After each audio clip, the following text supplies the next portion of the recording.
Get it right.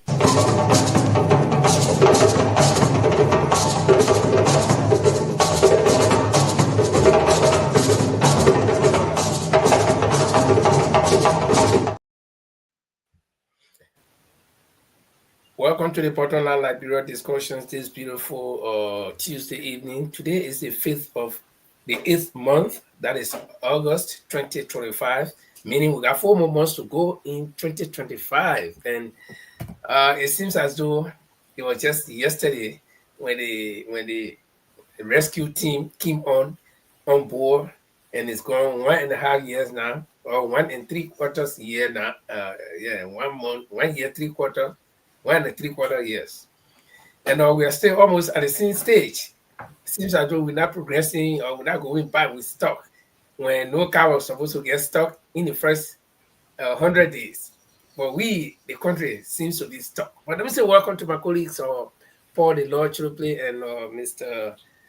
Maurice Yakuba Dole, who is in the background, is going to be joining us pretty soon. And we hope Francis Mensah can make it tonight. Chima Kamara is not going to be here because of some engagements. But together, the three of us, and expected to be joined by Francis, the four of us, will be discussing issues about Liberia. So be our guest. The Portland Liberia is a program. My name is Linford Goa, along with Paul Chirople and Mr. Maurice Dolly. Let me say welcome to you. We start with Mr. Dolly. Mr. How you been doing? We came from the weekend, and since last Friday, this is the first program we're having. How did you fare over the weekend? During the weekend, I was a little bit busy because that's the time I had to do some 1-2-1-2.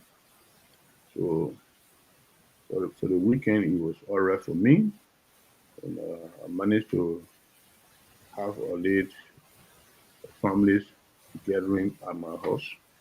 So my cousin, my nephews, and stuff and things. And we did enjoy ourselves for the weekend. Weekend was really okay for me. The only thing That's good to hear. turning my mind is how our country is running. How can we have a better leadership that will, take off from the mess that we've been in from time to time? Okay, that was good. Paul, how was your weekend? Well, for my weekend was great. I want to say good evening to you guys and also good evening to our audience for following us. The weekend was good, and I want to say thanks to the Almighty for being among the living that we wake up every day. There's no bullet dropping on our heads here. We wake up peacefully and see another day in paradise. Yeah, the weekend was great. And yours? You muted. Liver, you are meter, please. Yeah, sorry, I was on the phone. I was just somebody just called me and I had to get a person off my back. Um, okay. As for me, my weekend was good, and we having like the unusual thing that can happen in Norway all the time. We transitioning from the summer to the fall, and this time, while we still feel that it's summer, the rain has been coming around here for the past almost 4 or 5 days now, almost a week, and it was much today. And I remember 2 3 years back, there was a flood, and we are keeping on the alert because when it continues to rain, I think we can usually have flood, but we hope we will not have because the flood. When those floods come, it can be the flash flood. It can be very dangerous. Spoil a lot of things, carry a lot of horses and stuff like that. But other than that, it was good, and everything was good, health wise and stuff like that. So let me say welcome to Francis Mensah. He's just trying to log on. I know Francis could not miss this edition of the show because it's going to be very hard today. Francis needs to be here to to debunk, to how you can say, to dislodge somebody, to erase some of the checkpoints, eh? No, the debunk. Well, I think Francis is still getting ready. When he gets ready, we'll bring him on. But gentlemen, Paul is going to play us a song while we share the show. If you join me on the first time, we let us say welcome. This is the Bottom Line Liberia Discussions. Paul, you can roll a song, and while the song is playing, all of us can share the show to our various contacts. Then we'll be back very soon. Yeah, anyway, before I do that, just want to say to our audience, we're trying to promote Liberian music on this program as well. So we're going to today we're focusing on Teddy Rod and CRC. So this is a new music they made. So let's just listen to promote Liberian song. It's important that we promote our own songs. Like Liberian music now it's just getting crazy every day. So we're promoting Liberian. So kind of share the show while we play this music. Teddy Rod, Teddy Rod, baby girl, my baby play me Zaga logo, because she never told me the mogo. She gave me koto, she treat me like one in photo. Now she won't get inside my photo. She gave me koto, she treat me like one in photo. Teddy Rod, my friend, I get her Zaga logo. She gave me koto, she treat me like one in photo. Ma, you know listen, ma, oh.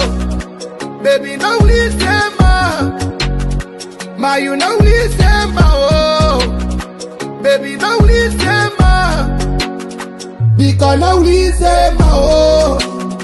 Ma, you know listen, ma. Ma, you know listen, ma, oh. Baby, no listen, ma. Me, I want all the girls when they be cassava. Hey, now you never choose a no. Now because I let you must do me tabata. Hey, you're busy cooking now on. Sweet, I'm on they let me wait in London. Where I get it, I mean, baby, where you come from? Hey, she won't follow me, go see mama. Waiting, give me that sugar, door. Hey, she won't follow me, go see mama. Waiting, give me that sugar, door. What you give me that you got know? Now you all the girl wanna know. What you give me that you got know? Now you all the girl wanna know. Ma, you know listen, ma, oh. Baby, no listen, ma. Ma, you know listen, ma, oh. Baby, no listen, ma. Pull a sobe on my yeah. Banjo my heart, celebrate a piece of sewa. Please don't show me that a pepe. The way you find me, your friend and set okay wa. Raise me down and steam my heart, oh. Say my get ne for the people dollar penny. See how you find you looking sweet and yummy, oh. Let us say la for you, le for me, oh. She on me, she won't stay inside my photo. Now when she want my call, and when she run though.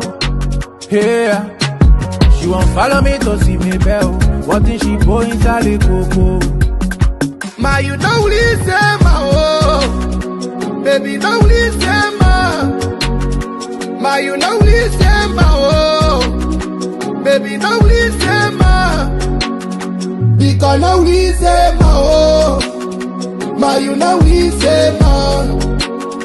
Ma, you don't listen, ma, oh. Baby, now listen, man.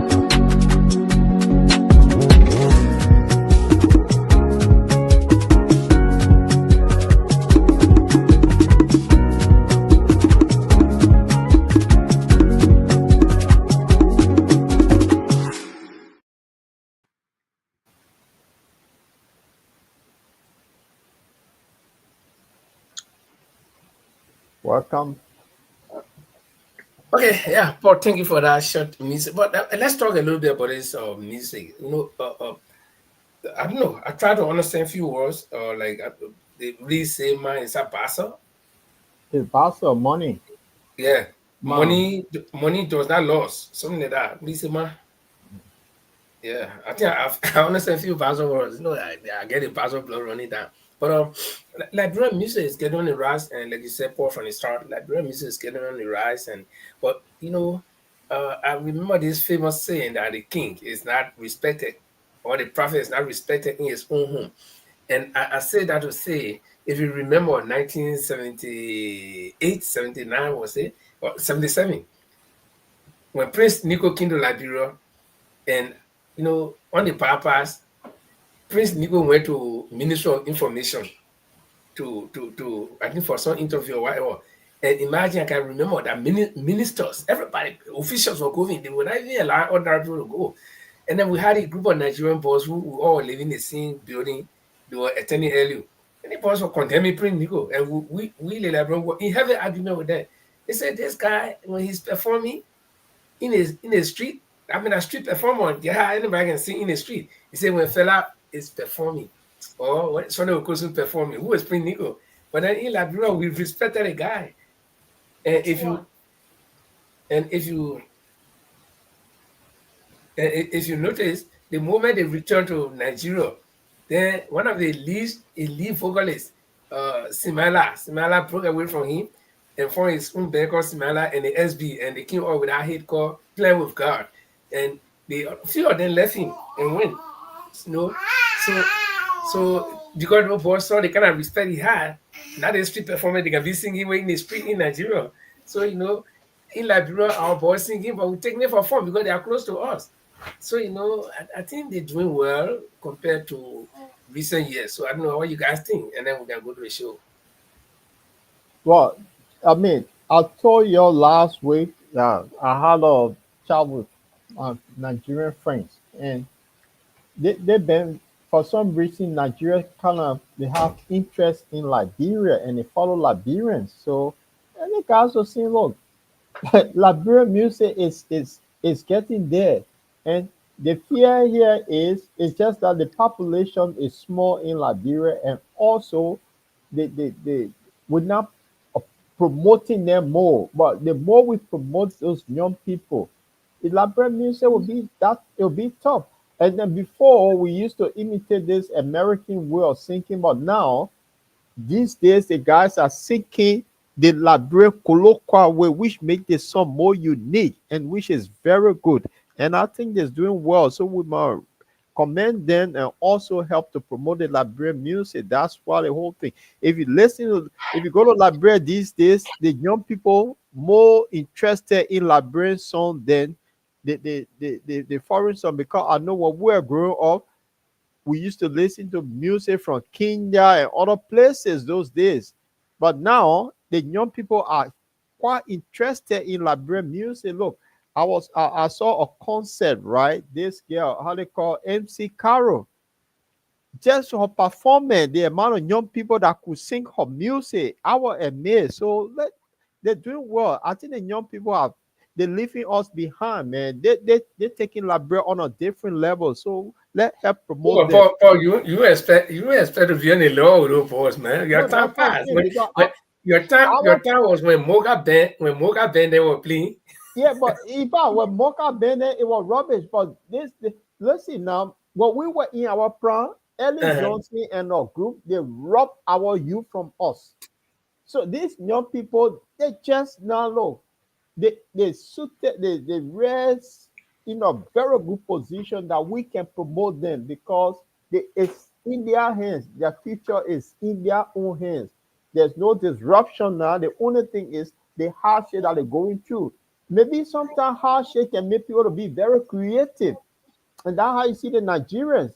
The Nigerians are very creative because of hardship. Maybe now Liberians now, the population small because of hardship, you have to survive. So these guys are coming up with different kinds of music. I mean, Hmm.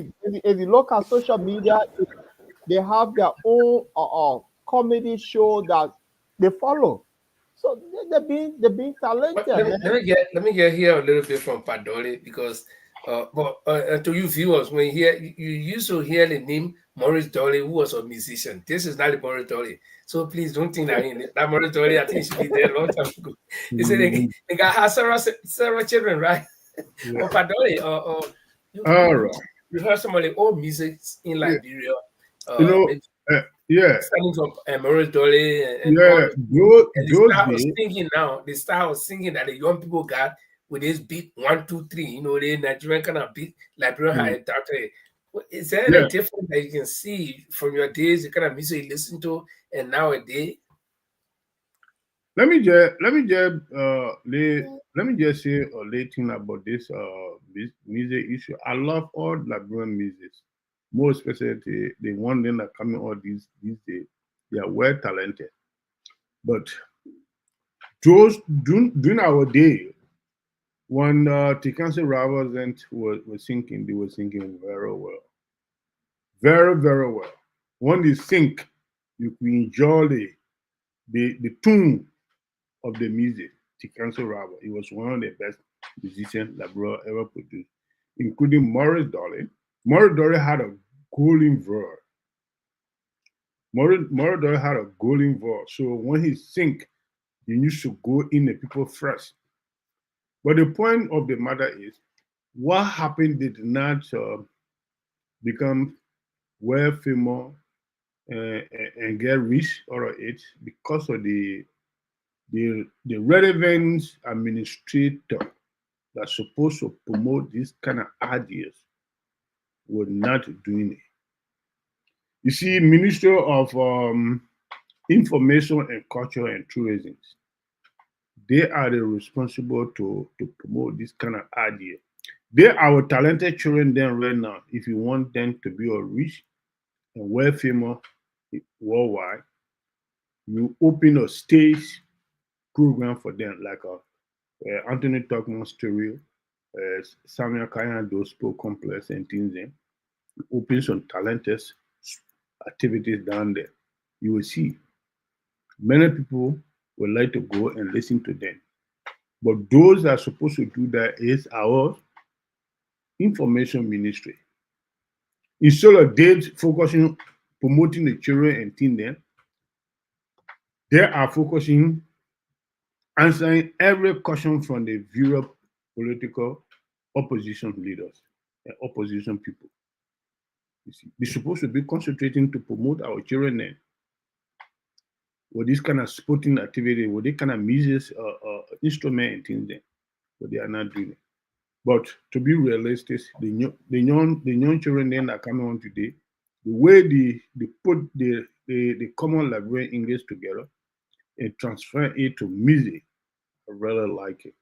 I really, really like it. That's why I began my junior brother, Paul Chilople, and Jimmy Kamara, who continue to dust me like a home by me. So, but however, I will catch him. So Okay. I think all in all, we all love Liberian music.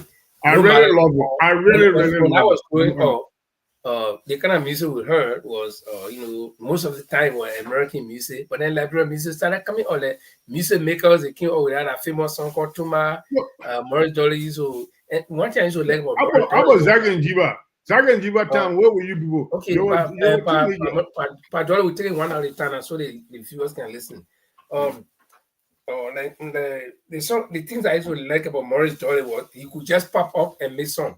Like this song, everybody know towards so man. The man composed that song right on 126 day. He just stood outside and made a song. And while we were condemning him in Liberia, also a lot of people don't know this as well.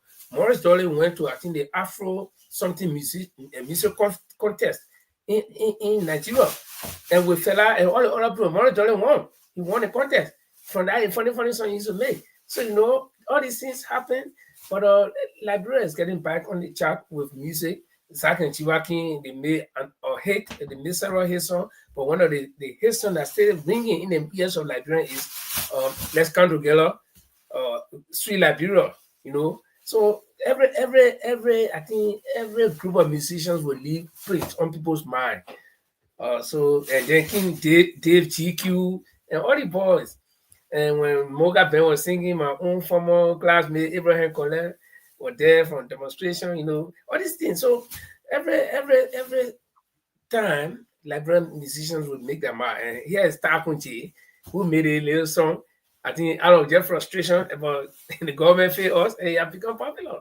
So, but we're getting a pat on the shoulder, and we hope that it will continue since we are past the war stage. And Mr. Dolly said, those relevant authorities like the Ministry of Information, Culture, and Tourism can promote some of these songs.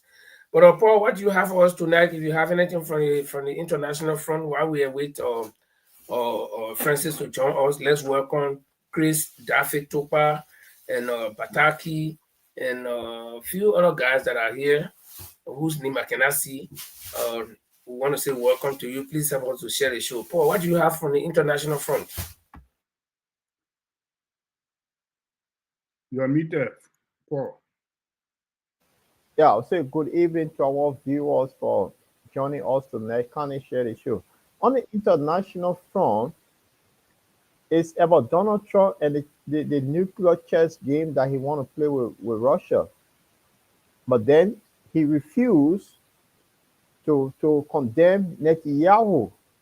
And this is a situation now that most Western countries now in September, they want to recognize Palestine as a state. But they refuse to condemn this guy. They have all gathered to put sanction on one other country, but refuse to do that with Israel. So this Netanyahu now, for some reason, he has been very emboldened that he's not going to listen to anyone.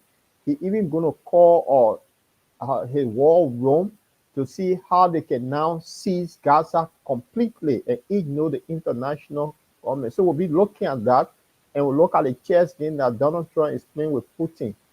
And so this is between he and the former president of Russia that have been going back and forth on X. So we'll start with Netanyahu.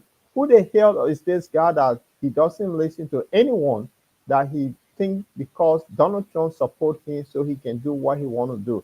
So I got a little clip from ITV News from the UK that were able to capture the Gaza city itself from their one of the food distribution plane that they use. And this is information now is ringing bell. So let's listen today. We'll have a chat. Then we can go to the chess game that Donald Trump won't play with Putin. To our viewer, we need your comment on this one as well. Listen to this, guys. From ITV News. We're providing this thing from ITV News from the UK. Calling for the war in Gaza to end. There are reports today that the Israeli Prime Minister is threatening to expand it and even take over the whole of the Gaza Strip. Benjamin Netanyahu is considering escalation, despite some Israelis protesting at the weekend, demanding he reach a ceasefire deal with Hamas after images of 2 Israeli hostages were released, showing them in a skeletal state. I'm joined now by our correspondent, Neil Connery. Lots of developments today. Take us through them, Neil. Well, as you say, a number of reports in the Israeli media that Israel's Prime Minister Benjamin Netanyahu is threatening to expand the war in Gaza. There's even the suggestion that Israel could seize the entire territory. Now, Netanyahu says he will summon his war cabinet this week, possibly today, Nina, to discuss the proposals. It comes as aid agencies say the humanitarian situation continues to deteriorate. As we know, journalists are prevented from entering Gaza by Israel. ITV News has filmed aerial pictures over Gaza from one plane dropping aid. It shows entire areas have been levelled after months of Israeli bombardment. The Hamas-run health ministry says that at least 40 Palestinians were killed by Israeli gunfire and airstrikes on Monday, including 10 who were seeking aid. They say another 5 people died of starvation. Meanwhile, the government here has been reacting to those ITV News aerial Gaza pictures. Well, those are the most devastating images, and to see that scale of destruction across Gaza.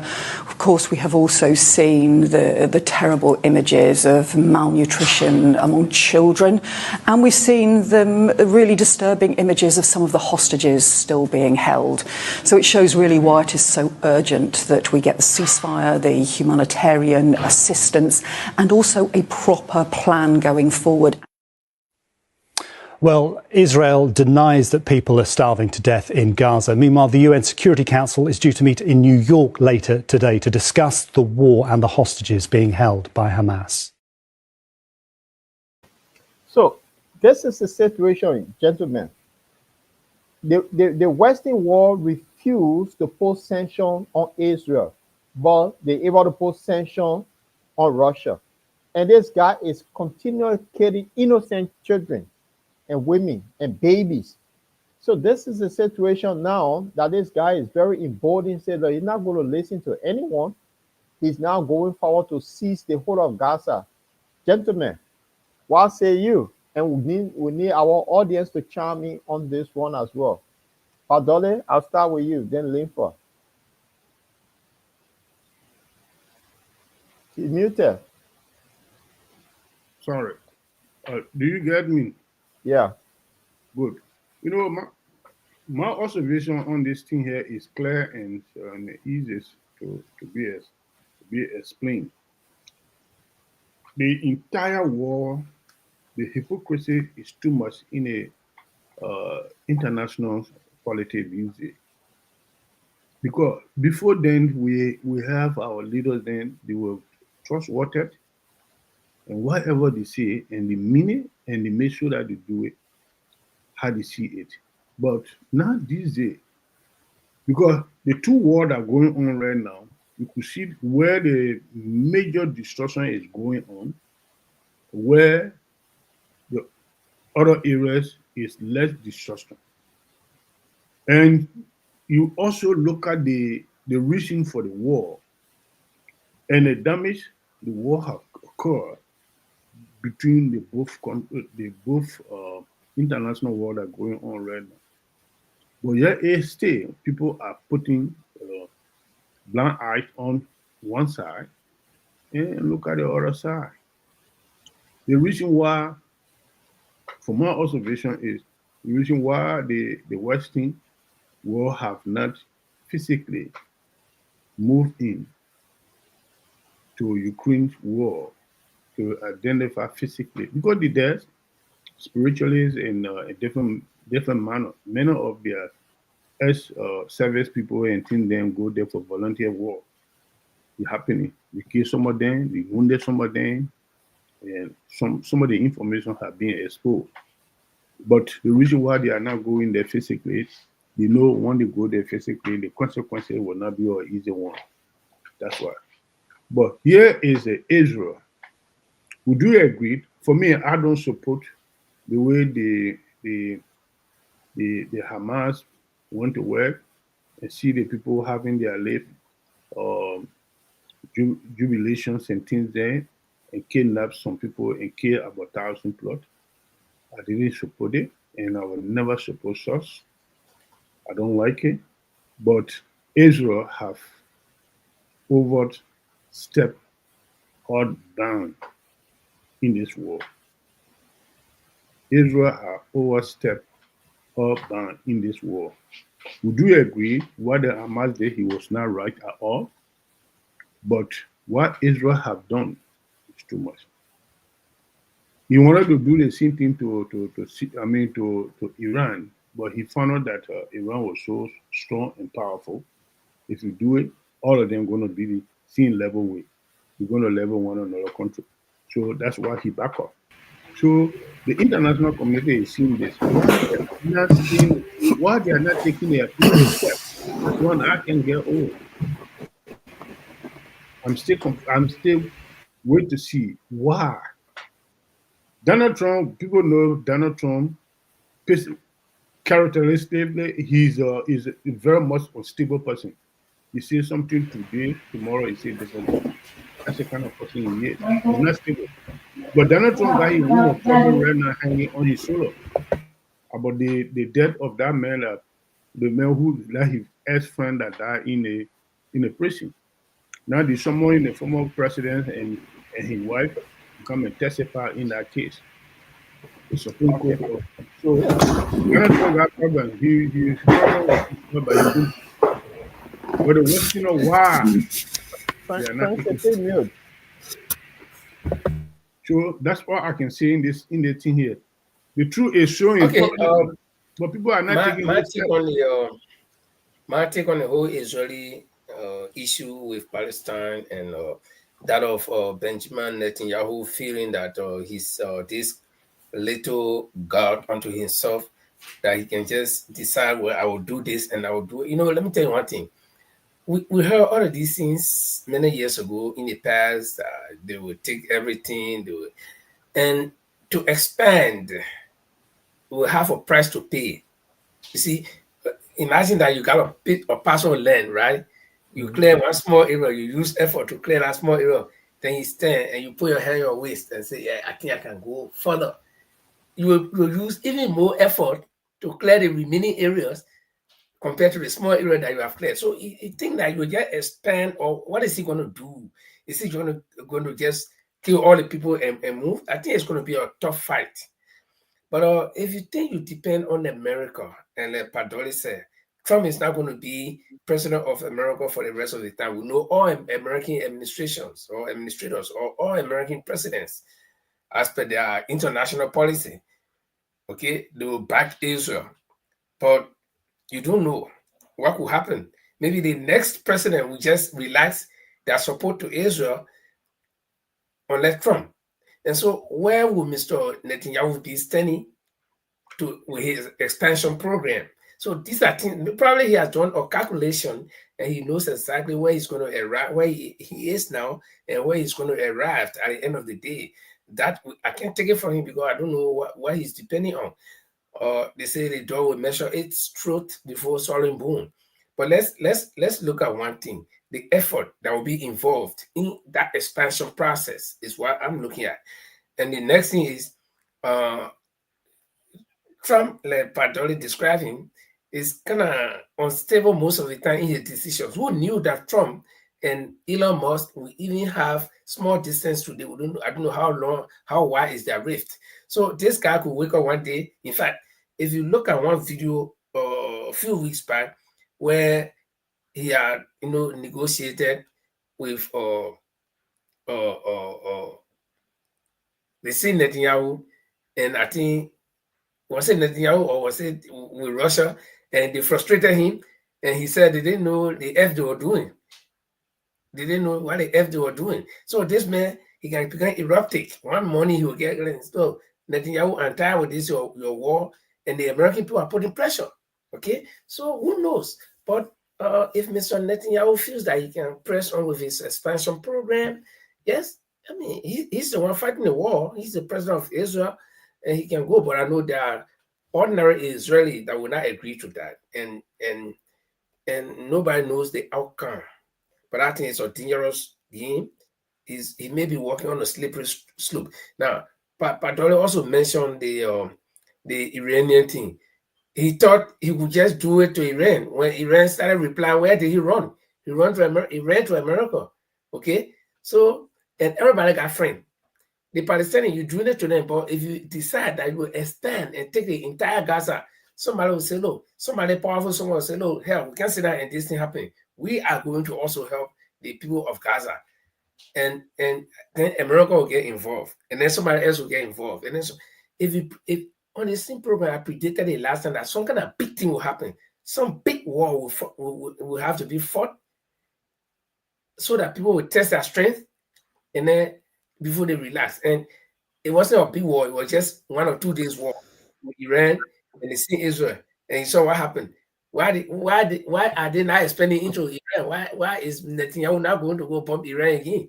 Because he knows. Okay? So something will happen. And until that happens, there will always be this threat. Oh, I will punch you. I will do this. I will do that. Until you can put the two guys in the ring and let them try that strength, that big nose will always come. And we, the bystanders, will be the ones to, extol the other, take it positively, or just let it go or worry about it. So that's it. But Francis, welcome. Yeah. Yeah, thank you. Thank you, guys. I've been away from the show for a couple of days, tried to get rebooted from, and re-energized from the weekend in Antwerp. It was very. Well, I thought you were energized. I thought you were energized by Antwerp. No, remember, it had a toll on me for a couple of days, But anyway, it's good to be back, and thank you guys for holding the fort, keeping the show alive. Yeah, we discussed. I heard you guys. I tried to connect, log in. The situation in Gaza, it has turned into what most people call genocide because they cannot imagine. They refuse to call genocide. Now they want to know what is the real definition of genocide. What is the real definition of what you call ethnic cleansing. But some, commentators, pundits have defined it that this is a clear indication, it's a clear sign of genocide, ethnic cleansing. Benjamin Netanyahu is playing this game because he does not want to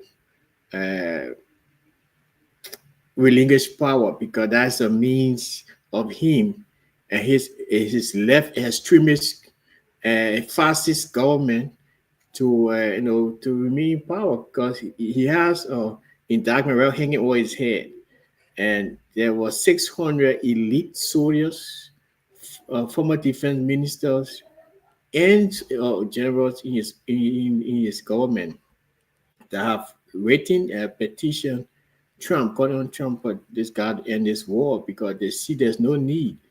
It's beyond human comprehension of what he's doing. He sees his own people. I mean, Hamas is not getting food. The little food Hamas getting, Hamas will devour will share with the people in captivity. It's not going to be. So the people are emaciated. They are so dry. So yeah, I mean, I hope that this will come to an end soon, so that the people of both Palestine and Israel can coexist peacefully. It's going to be hard though, but yeah, we hope that they can do that.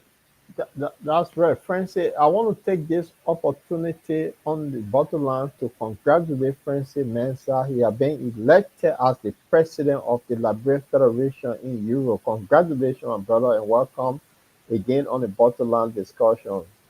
For another term that Francis will be leading the team in Europe until the next election. Congratulations, brother. Thank you so much.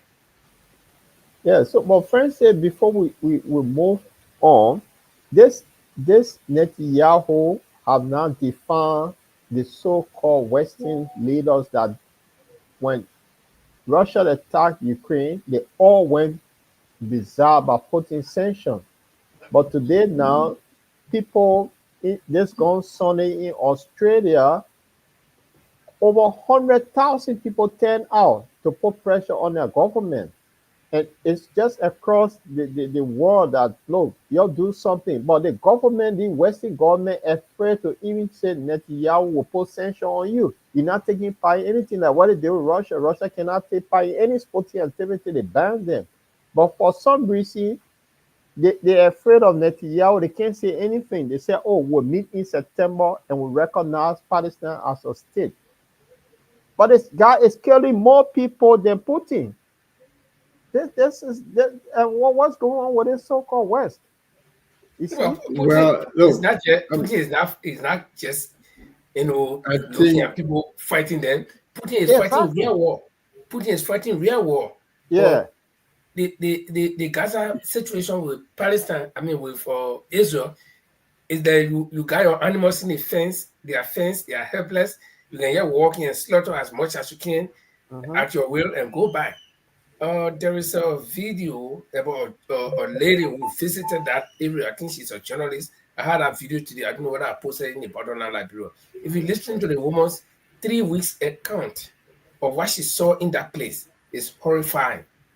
It's horrible. That she even explained at one point, this old man, very old man, is walking to a checkpoint, and the guys can erect checkpoint anywhere when they feel that okay, so many Palestinians are here at one point, they are assembling at one point, they erect checkpoint right away. Okay, the old man walking with his hands up, and group of soldiers at their checkpoint open fire, and everybody had to take cover. And they're not shooting at the old man, they're shooting in every direction. So whoever gets killed is a business, because nobody's going to ask them anyway. Yeah. So I think this is very wrong, and the world will sit down and see. This is where sometimes I try to question America's position, where they impose themselves on the world, the entire world, as the world police. That you sit there and you see something wrong happening, but because it is your interest, you don't do anything. But if you don't like anybody, as I speak, my former president of my country, America, had to tell him to step down for his alleged complicity in a war in a neighboring country. The country of my country that he brought war to, and millions, thousands of people died. They didn't take him for that, but they took him for sponsoring war in the next country. And because it was America who wanted him out. They took him. And he's the only one person in the world that is dying in The Hague, that is in a British prison.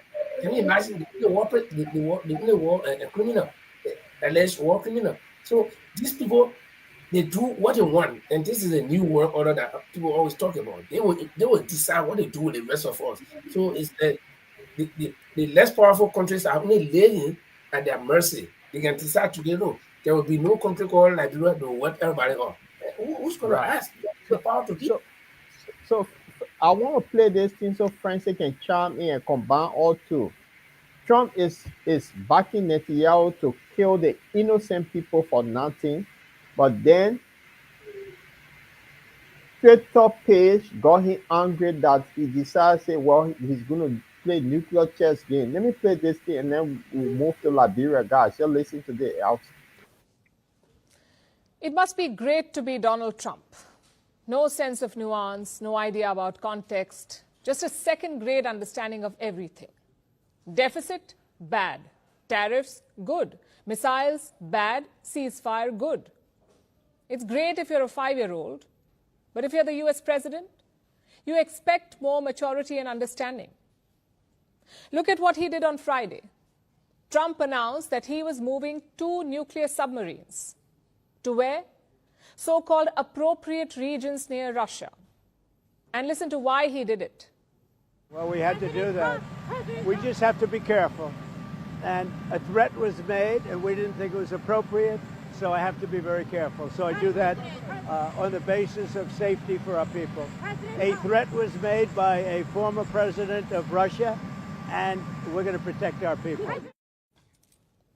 It was such a random announcement. No details on which submarines, no hint on where they were deployed, just some casual nuclear rhetoric on social media, that too over comments on the internet. Trump claims he was triggered by Russia's former president. His name is Dmitry Medvedev. Last week, he had a message for Trump. The US president had asked Moscow to end the war by August 8th, but Medvedev hit back. He said ultimatums were a step towards war. Apparently, Trump did not like that. He felt the language was threatening. Therefore, he deployed nuclear submarines near Russia. Now, just to be clear, do not fall for this Truth Social post. Chances are the US always had nuclear submarines in appropriate regions. It's standard deterrence procedure. So the announcement was not a military one, it was a political one. Trump is trying to send a message to Moscow. He's trying to build pressure on Vladimir Putin. Like I said, he set a deadline. Trump wants a ceasefire deal by Friday, this Friday, August 8th. If not, he is threatening major sanctions and tariffs. Not just on Russia, but also on countries that trade with Russia. Although Trump himself is not confident it will work, he admitted that Russia is good at avoiding sanctions. What happens on Friday if the deadline comes and Russia has not agreed to a ceasefire? Well, there'll be sanctions, but they seem to be pretty good at avoiding sanctions. You know, they're wily characters, and they're pretty good at avoiding sanctions. So we'll see what happens. So what's the plan then?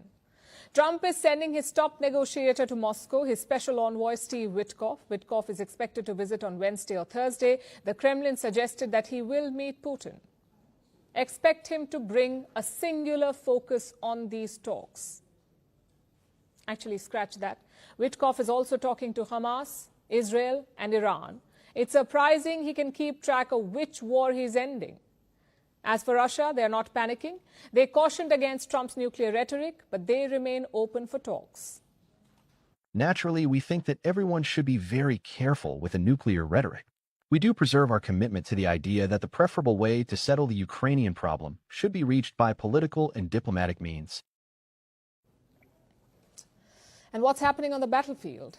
Ukraine launched a daring attack over the weekend. They fired dozens of drones into Russia. Some of them struck an oil depot in Sochi. The building erupted into a fireball. Take a look.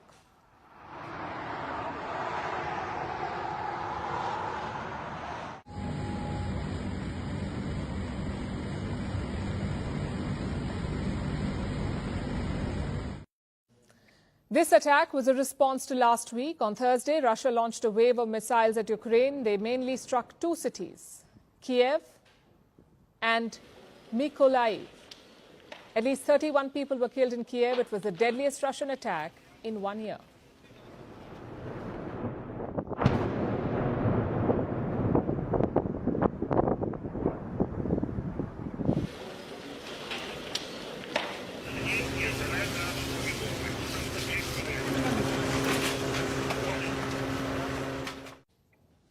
That's the aerial battle. On the ground, Russia continues to advance. They have captured a key city in the east, Chasiv Yar. Both sides fought 18 months to control this city, but last week Russia prevailed. In fact, they're making progress across the front line. It makes you wonder, where is this heading? Is Trump making it worse? He certainly underestimated the challenge. He plunged into this peace campaign with no plan. First, he organized talks with Russia. Then he cut off aid to Ukraine. Then he restarted aid to Ukraine. Then he gave Russia 50 days to end the war. Later, he cut that to 10 to 12 days. And finally, he set the Friday deadline. Like I said, Donald Trump appears to have no understanding of this conflict. Did he think asking nicely would help? Does he think 2 nuclear submarines will scare Putin? No, they won't. But such reckless moves do reveal a problem. The problem of having a maverick at the wheel. Just think about it. Has any European country deployed nuclear submarines against Russia?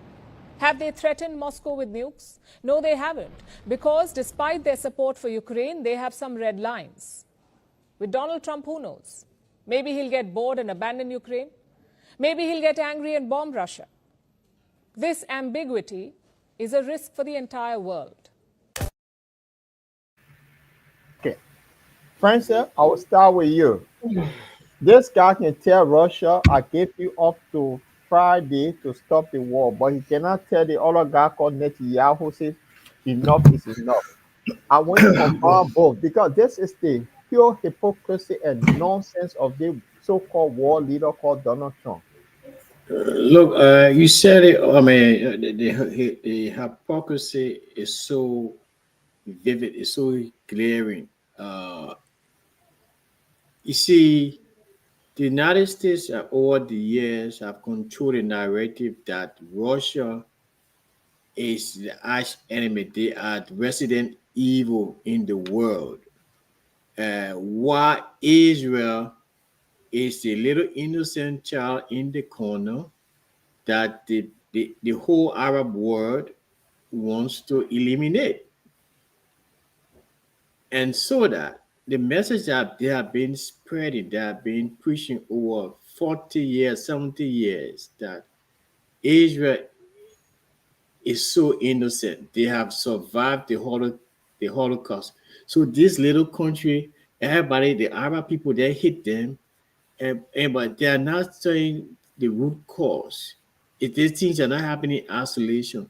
But again, the Jewish community in America, they are one of the higher donors to both political parties. Yeah, if you do not have the support of these people, you will lose elections. The Arab community is growing in America, but there's a strategy imposed by Trump now to make sure that these people are deported, even with legitimate papers. So it reduces the population in America in terms of having a stake in to vote presidents into power. So financially, the Arabs that they're not supporting, they are not giving any money to any political parties. So hey, Russia has been labeled as the evil of the West. They do all the bad things. They support Iran. They support the Afghans, the Mujahideen in Afghanistan, all around. The Kurds, Turkey. So that's the reason why. Otherwise, for me, I see nothing else than that. Just that the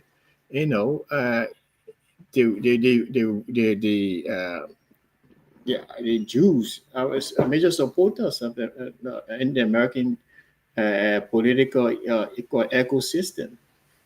Right. So let's hear you, and then we'll divert to Liberia, so we can get into our main discussion. You know, again, it comes back to, I mean, it's the same thing everybody's saying, the hypocrisy. Because what's good for the goose is also good for the gander. But you cannot prioritize one group of people over the other. Now, deploying uh, deploying nuke submarine near Moscow, it's like, Paul, I got AK-47. Then you got to see AK-47. Both of all got three magazine in it, equal share. Then he pointing it to me. So what is depending on? So, and it's just a matter of provocation. And Trump being Trump, he will always do the kind of things. He's erratic. One day, he will withdraw all those submarines again and probably condemn himself for doing it. Because there is no reason why you want to control Russia for a war that America literally enacted and pushed Ukraine to fight by forcing Ukraine to join NATO when Russia said no.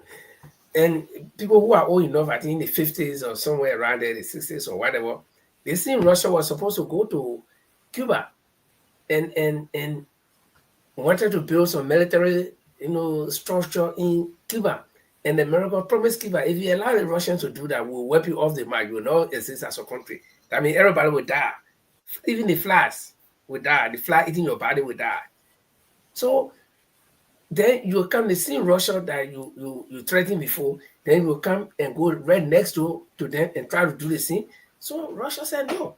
But the entire war that is fighting, I think the person that, if I were to blame anybody, it would be the president of Ukraine, Volodymyr Zelensky, because he should have known better. Okay, he should have known better. And sometimes I hear this thing: America want to extend their power, their military power, all over the world, and they will use the threat to make countries scary. Oh, we're coming to protect you. And Liberia and other countries are falling for it when they say we want to build AFRICOM in your country to protect you. We've been here all the time. Nothing, even things that have been happening to me, it happened to us in now you see the greatest threat to come to build your military base. And wherever America's presence is, there's always some kind of funny attraction of evil. Some evil will always be attracted to that evil for some reason. I don't know, for that track record of going around and destabilizing stable societies or what. So wherever America is, America can go into a peaceful country today and say, I want to establish my base here. When you go look, that country will turn to be what? Chaotic country at the end of the day, instead of even keeping the peace. So when they begin to threaten Putin, I think like the woman said, if you listen to that video, she said something. She said, does Trump imagine that he can threaten Putin with nuclear weapon or nuclear submarine? No, it's just a joke. No, they gave him ultimatum. He gave Putin ultimatum. Yeah. See, can you imagine? What nonsense is that? Yeah. You go give somebody, another president, ultimatum. Exactly. Again, we can look at some examples where Trump has had the edge over some world leaders. I mean, our president was there recently when he asked the president how you learn how to. I try to imagine that thing. Every time I think about it, I say get mad. You look at another president, you ask him how you learn to speak English so beautifully, and you know the connotation.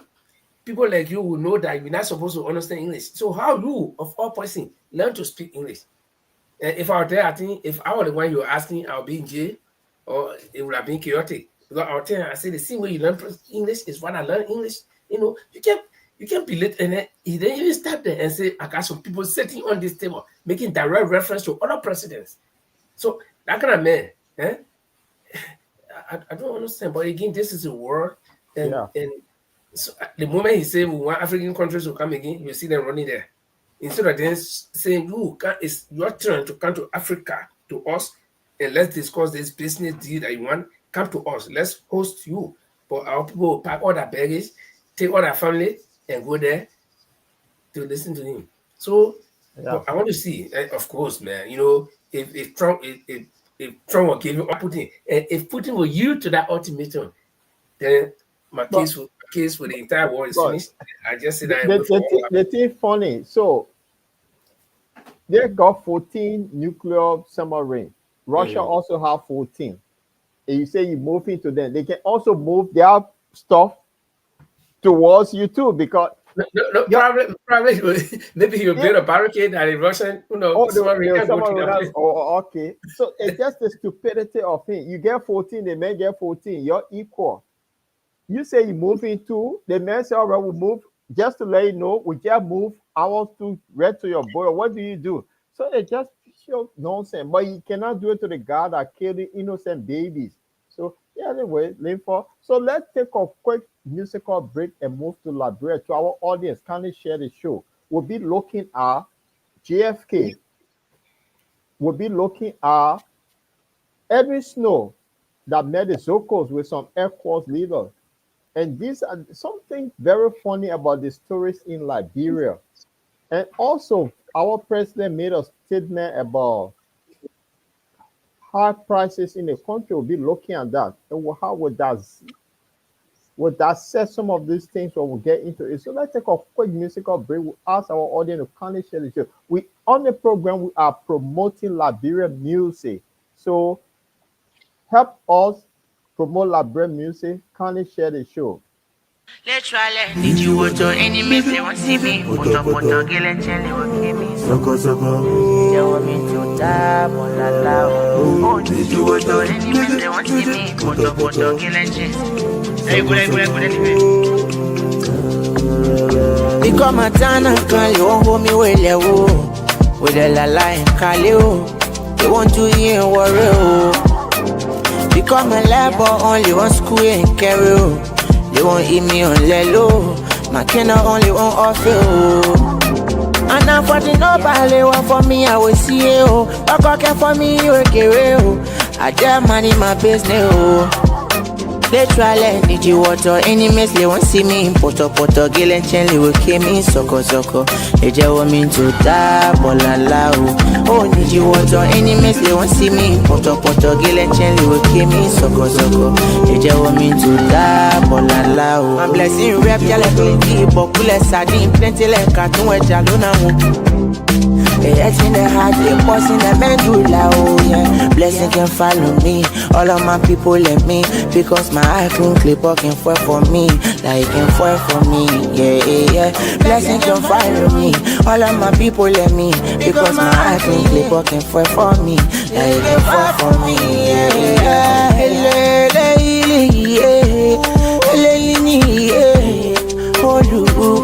Oluwa, Baba, you cover my mama, pray for me. You're just waiting, see.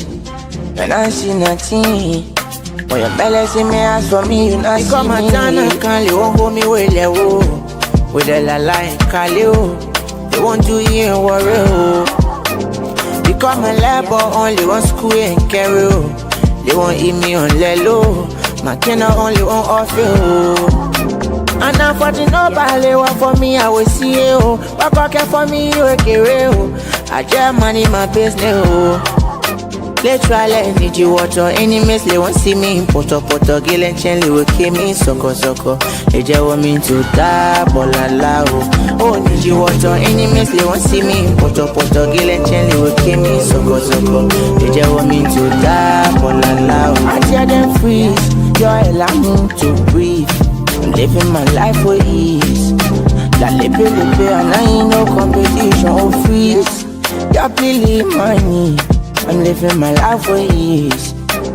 My kina only one offer. And now for the nobody want for me, I will see you. But care for me, you will get real.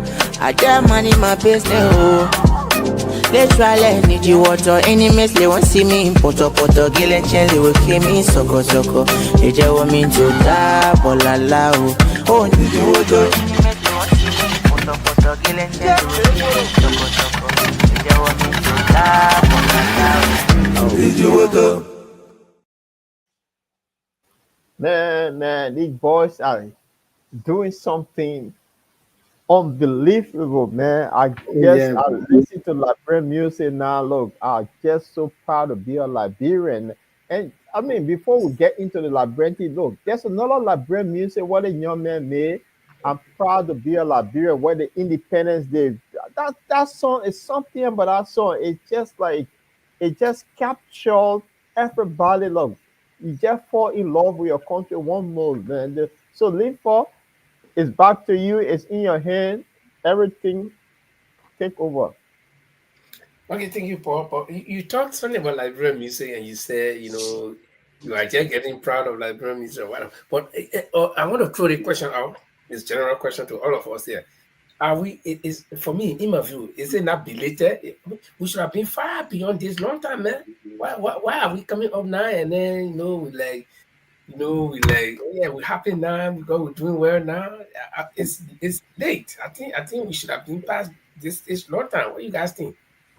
No, before Francis chime in, no, the thing is we're trying to copy this series way of making music, and then it didn't really suit us. But the young generation, what they did now, they took the colloquia and they embedded the music in the colloquia. In the old days, the council robber, they singing, they want to put it in series. And it didn't really suit us, man. So you see the young generation, they put in the salt and pepper in it. That's what make it unique.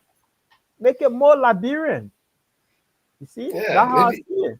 I don't know how much interested Francis is in music, but Oh no, look, do bro, look, I play all my songs. I do mix it, but for 95% of the music I listen to on Spotify is Liberian music. In my kids' home, they listen to Liberian music as well. They into it. Uh, uh, Liberian music is taking up speed now because I think we are realize the gender in music got the gender where you refer to calypso, R&B, and then you got a mixture. I think we have finally found our gender of music that we're gonna live. We're gonna probably subscribe to as an identity. Because the Ivorians that we got the song, they got to the West Indies calypso, got this kind of, and so you see there's a big contrast between the local artists, Liberian artists, and the guys in the United States. The guys in the United States still want to play around, uh, you know, mama to girlfriends, kind of stuff. And the guys in Liberia trying to stay that course. Look at MC Caro. Look at what the boy Kobazi just released a hit song. This boss CEO. Look at the kind of his tune. It's just special. And what the guy named Native. These are the kind of guys you relate to Teddy Ra. So the list is just going on and on and on. And I heard you got some music about Maurice Dory. My late grandmother in the 70s, she couldn't tell time. So by 12 o'clock on EFBC, her own EFBC yes, want that song. And I yes, Maurice Dory's song come on. She has to mean ball in go ball munusuku. So I'm ready time to go to school. Yeah, so my grandmother, the only thing that song, the radio, yeah, should be on. By the time it's 12 o'clock, that Maurice Doris song, I came, what's the name of it? Was very popular. And that was a song on the radio, 12 o'clock EFBC. That means I go to I go to afternoon school. So over the years I involved, between the, let's say 86, 87, 88, Harry E, Zach and Jiba, GQ. All the boys were singing good music. Liberian music was when we have to listen. Everybody listen to Liberian music now. Because we go out. Now Liberian songs were playing. But the thing is that we need to maintain where we have. There's always a cultural shift. Always let to flip flop. Want to be American, you want to be like we stay Liberian, you make it, you get your true identity. So yeah, I think Liberian music is elevating, is evolving. And we have modern studio now. I know we used to have those long time 6-track, and then what an 8-track. The boys, Tony Cabadera came from America, studying music. They had an 8-track studio, so the songs were that kind of. But hey, kudos to the boys. And I remember the last release by Sack and Chiba, 1988, with this I go coming home. I had just started working with LRCN, so we had a contract to do some of the editing. You see, Eden Conglo you see here today, we all working together, along with Winfred Russell. We all working in LRCN, and we used to do most of the I used to spend hours trying to edit some of those things.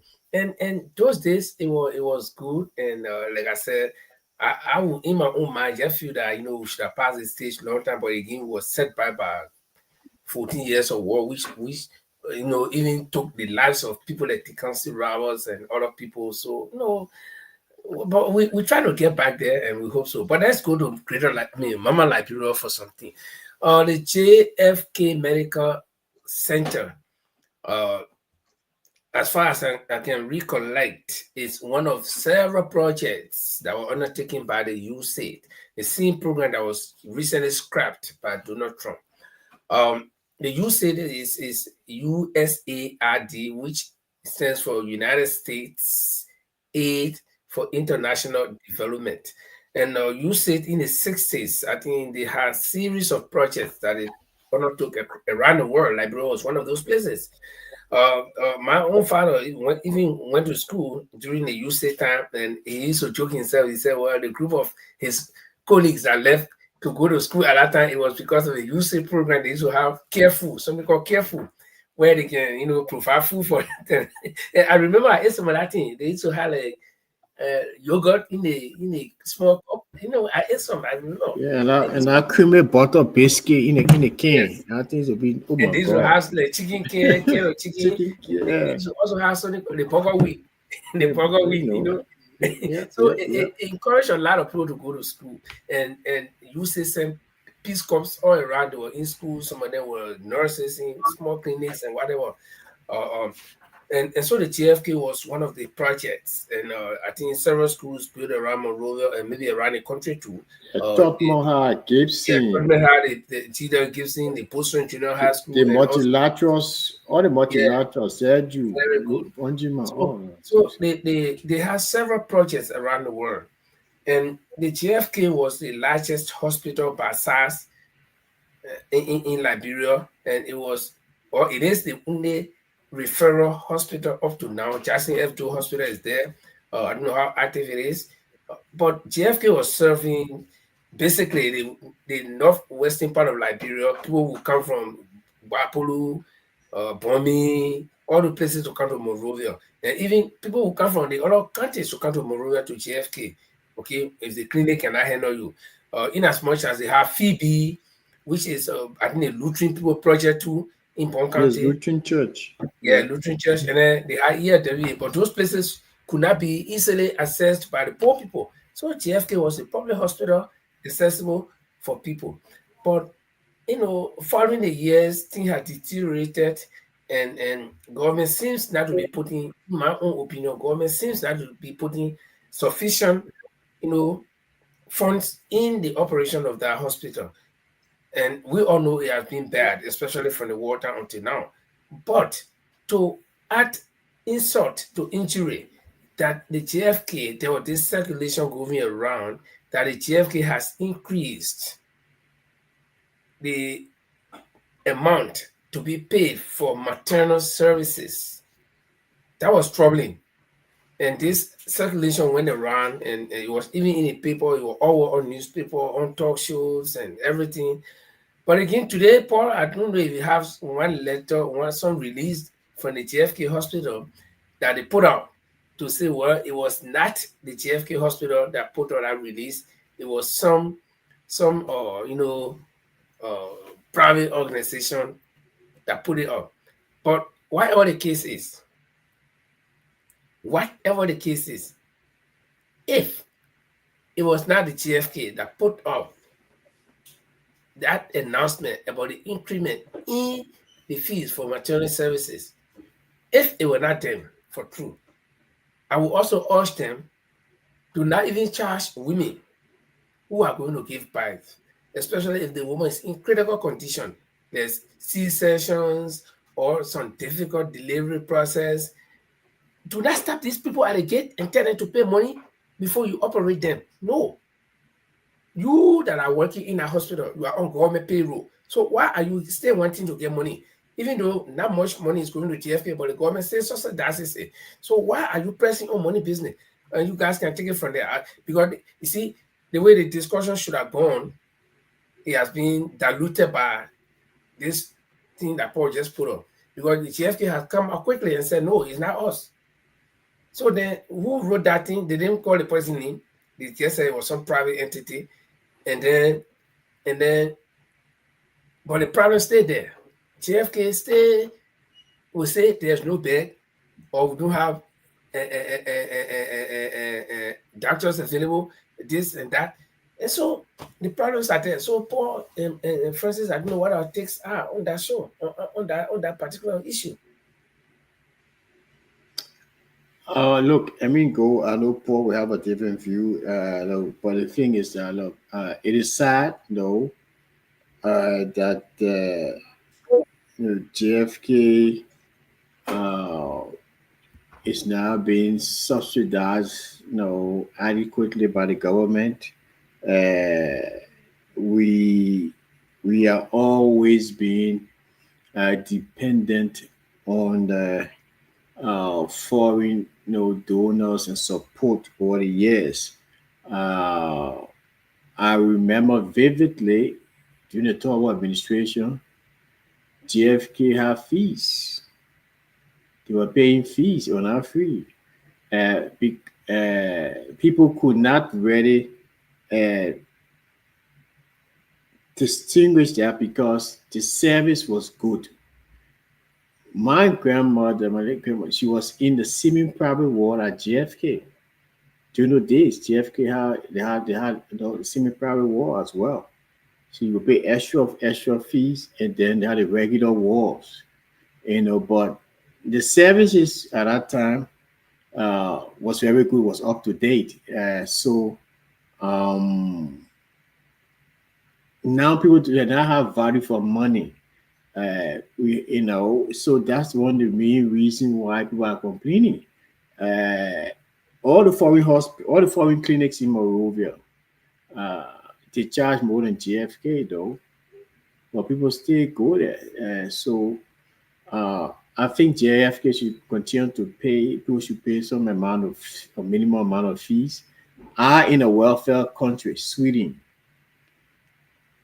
I pay a minimum amount of fees, and then the state take take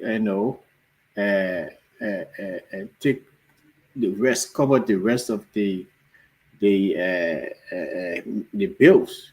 So people may see it differently, but I think JFK should be still charge some minimum amount of fees to get help the operation of the hospital. Yeah, you're right. Francis, I think I may have maybe inadvertently said JFK.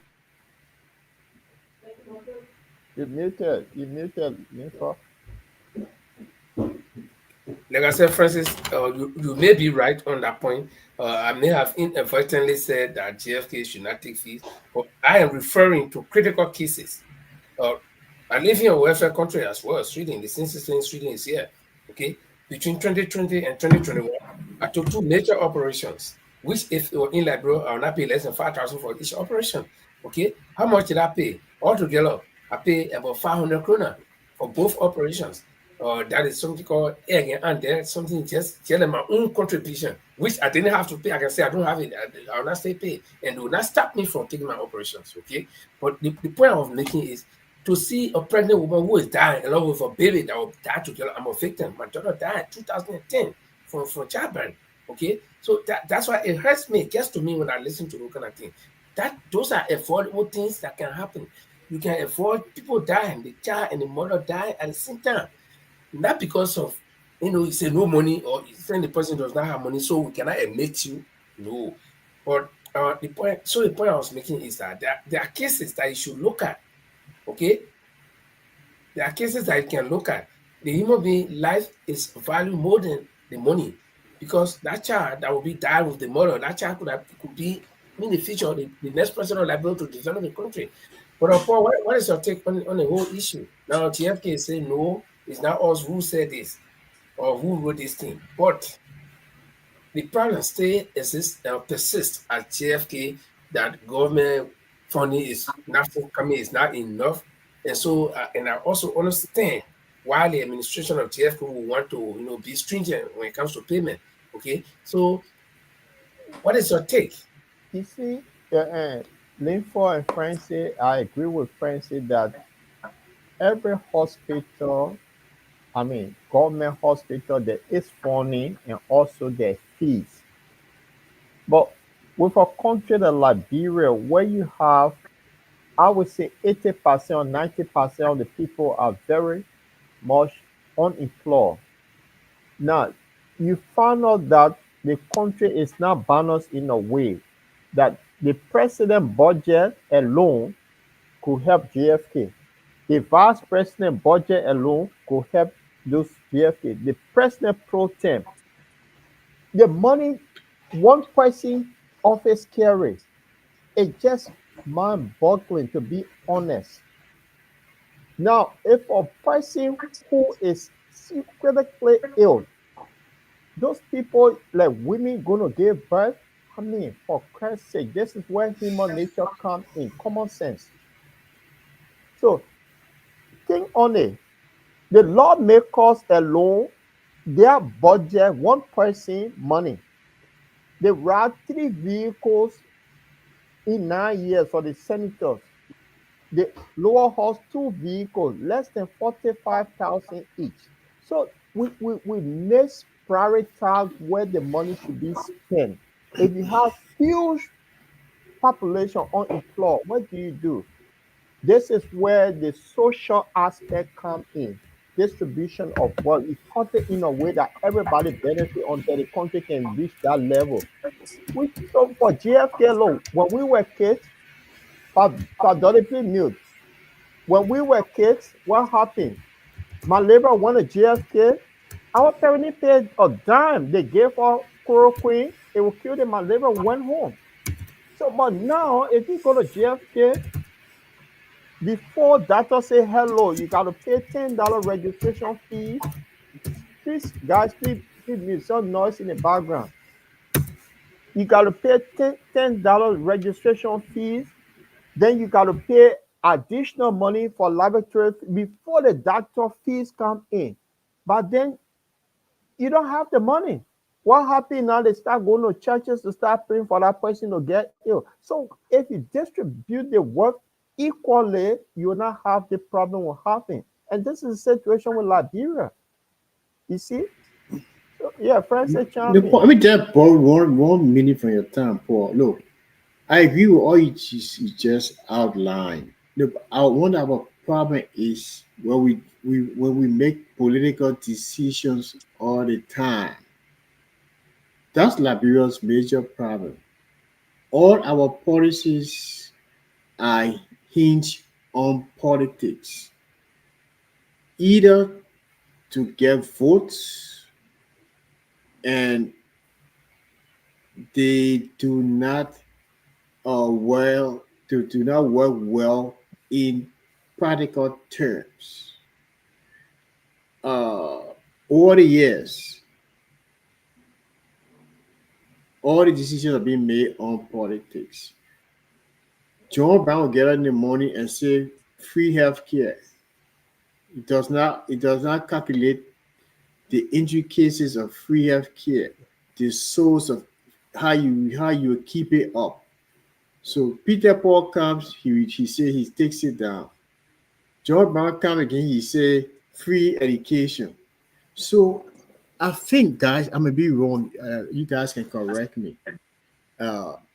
If all these decisions were carefully thought out, and our people, listen, our people, they are quick to get used to things. And Mr. Brown, who is president, Mr. Paul Triple is president, come and say free health care.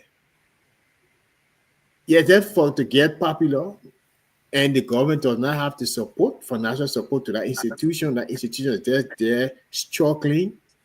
So the man who will come now and say, hey, the institution is struggling, let's move healthcare, it becomes a problem. So I just want to lay that in, it's always our positions, our policies, all being politically driven. It's not, to do not take in the realities of these things, the economic benefits, the cost, cost analysis of all these.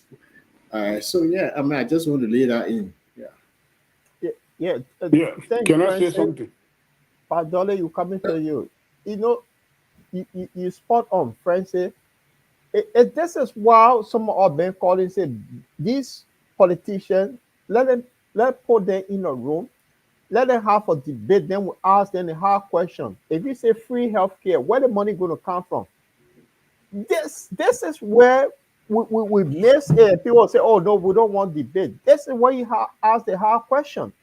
You are going to get the money from here to I put it. agree. So then we hold you by your word.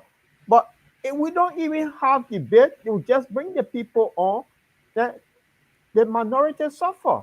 So therefore, that's Okay, how I see it.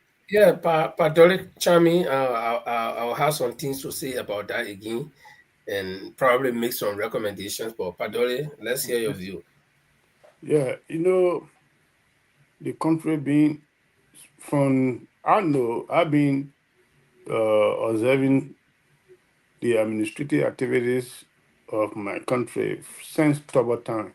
That's the time I start seeing how the government is working. Even though October time I was not in government, but I start seeing how they were working. They were putting things in the real order.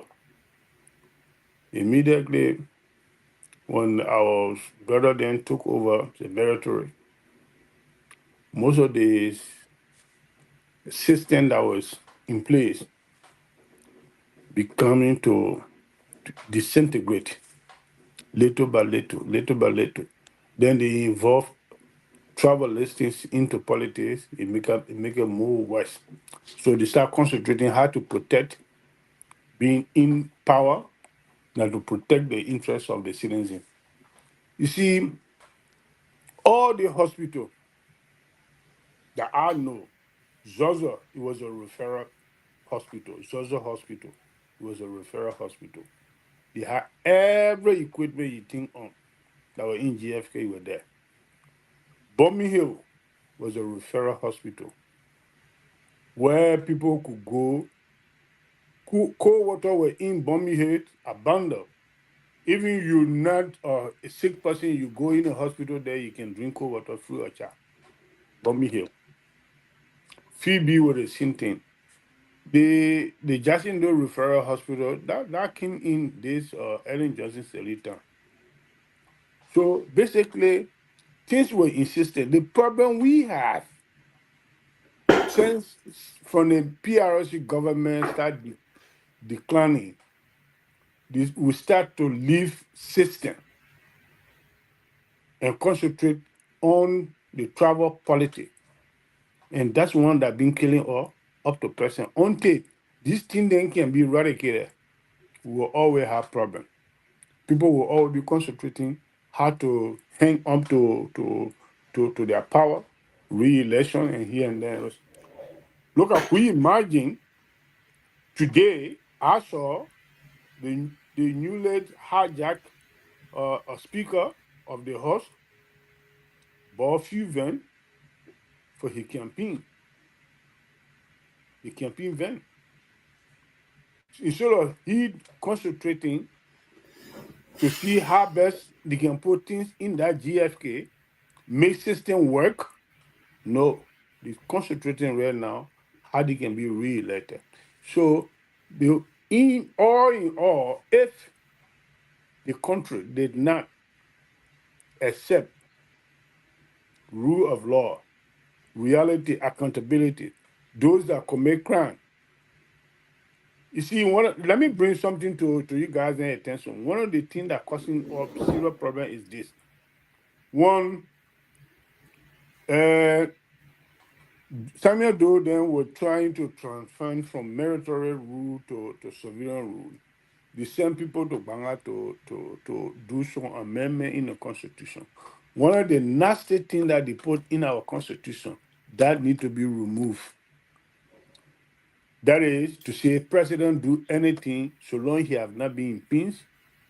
When he leave the power, he should not be prosecuted. That particular clause in the constitution need to be removed.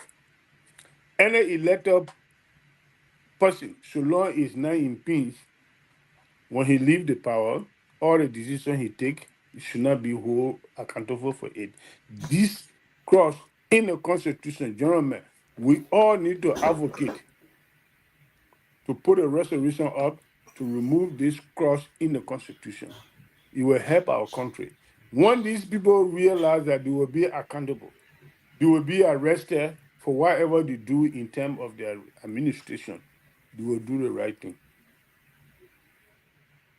The two parties government, there was a dictator, a white collar dictatorial party, but they have some system in place. Even those of us that were going to school those days, in the interior, in the far end, I think Lanford should know the place. Fokole, I was going to school in Fokole. There was a Pisco there. We used to have a morning school meal. We used to eat there. So things were in place. That was those days. One snake bite you, you go to clinic, all the small town and things, and they have clinic. Soon as you go to the clinic, they will treat you free of charge. You're not paying penny. The only thing that you used to pay money to the hospital. Let me learn my people. I beg you. The only place you used to pay money, even GFK, since talk more time up to top time, people used to pay money to GFK, but not the manner issue. Not the manner issue. Operation, major sickness, you used to pay. But manner issue, no. You go there if you drop on a motorbike, you got caught, or something juke your foot, or for flu, or diarrhea or whatever, they used to treat the people free of charge. You go home. So long you're not sleeping there. We wet all this system. Started from Dothan.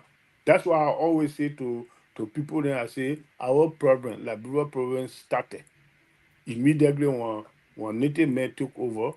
Instead of doing the right thing, they start doing a backward thing. That's what happened all. And he continued to go as up to present. People protecting their own criminal and do it beyond travel sentiment, which is very, very bad in politics. That's all I can say in this thing here. It's something that we all know about it. It's a waste of breath when we're talking about this thing because the people in the power, they were not changed. And they know the people, also the inhabitants of a country, also they will support them based on travel sentiment and things then. That's it. Full stop. Okay. Enough said on the GFK thing, but just to set the record straight, GFK is a public hospital and they get subsidized by the government. And so they raise little funds that is to collect money from patients. Like I said here in Norway, which is a social welfare country, when you go to the hospital, there is this thing that they say your own contribution, okay, your own contribution. So even if the operation is supposed to cost 1 million kroner, you pay that small contribution, which is your own. And that kind of creates in your mind the sense of belongingness. And sometimes we make that joke in Norway that nobody's supposed to get sick and die because you get money, they will not deny you. Nobody's supposed to be hungry and die because you get money. You can go to the social welfare. And the point we're making here is that government should prioritize. Like Paul just mentioned, these people senator getting 3 cars for that one term, representatives 2 cars for that one term, and even if you reduce that car price to $10,000, okay, calculate the number of senators and representatives, 103 people. And that money that they get for the car, not only the car, they get money for gasoline, they get money for just everything, even the air they breathe, they get money for it. If you put all that money in the hospital, now because healthy nation, healthy people will be happy people. Healthy people will be happy people. So you prioritize your people. In Norway, yeah, children are very important. In fact, children are number one, women number two, animals number three, men, we are number last, number four. So children are very important. A pregnant woman, yeah, by the time you reach, in fact, 2-3 weeks, 4 months, 4 weeks, you start going to the hospital for them to determine the sex of the child. Besides that, you'll be going regularly until the child is born. That child born, maybe 7 months before you deliver, 7 months, you get money. Send them money for that child. So they put priority for that future. Because those are the people who will replace the president you got now, the king you got now. But if you will not care for them, who do you expect to take over you when you die? But let's move on to the next one. So we hope our leaders will know the importance of the unborn children. Because if everybody in the past were treated like that, we will not be here talking today. We ourselves were not going to be born. We will not have a Boaka who is our president today. He was not going to be born because he would have died, and the mother would have died with him at the doorstep of the hospital because to go in. But guys, let's go to Let me just add one word to your statement, Linford. You see, all these things that you were naming is a wasteful spending. They are not relevant. Absolutely. Good governing systems will look at it and cut it off. If you want to be represented, you should go there for legacies, not to be a multimillionaire. But the government then, they look at this wasteful spending, they accept it and they condone it. Even our very old man who is dead now, when he was coming, he said he could ride wheelbarrow. But now he riding $1.something million worth for one single car. Amen. For God's sake. Amen. Why? This kind of wasteful spending happening. How do you expect the country to grow? How do you expect the social system in our country, the native man, the least man, to at least to benefit from the resource of our country? No. But because of that cross in that constitution, that's why they depend on they doing all the nonsense to people. You had this clip about the president. I don't know if you still have it where he made this statement. If you play it, probably gonna play around it. And Francis, get ready to build your checkpoints, to erase your checkpoints as usual, because we're gonna play around this statement by the president. Our domestic revenue remains limited, and many families continue to feel the weight of high prices. Transportation costs are too high. The prices of flour, sugar, and other essential goods continue to be a burden. Building materials are still expensive, making it hard for ordinary Liberians to construct houses and businesses. Our domestic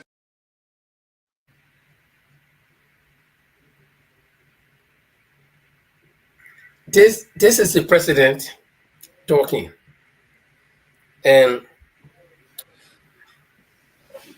he want to do that causing aid, though. Huh? He want to do that causing that hardship for the people. Yeah, but we cannot say that. We cannot prove it. But I can prove it beyond risk. I can give. I can okay. right now. Okay. You want me to say it? I can't deny. I know I can't deny. I don't know where your sources come from. But I can prove it. Yeah. Okay. You want me to? You want me to give you the physical evidence? Let me go ahead. I'm not denying that you get proof. But what I'm trying to say is that this is the president talking, and when the president talks, he talks with weight. The president is the number one man in the country, and it is good that in this video the president is clearly saying that prices are high. He's not denying it. But the question that will come to mind, especially when this president saw all the evils in the past government, and then they came up with this, One beautiful nomenclature, rescue mission. And in my own definition, my little sour definition I got for rescue is if I'm stuck in a mud, hmm, you come in to pull, you hold my hand and pull me up, or you hold me by the waist and pull me up. If I'm swimming and I'm getting drowned, you help to save me. That is rescue.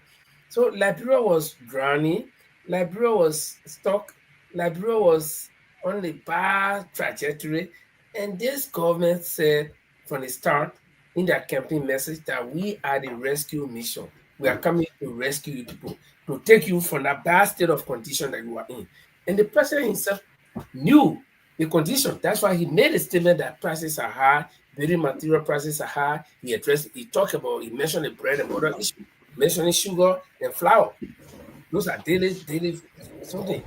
But to the point where they have gone 1.5 years old, 1 year, 3/4 of the second year, and still things are happening to the point where health issues are even looming over the country.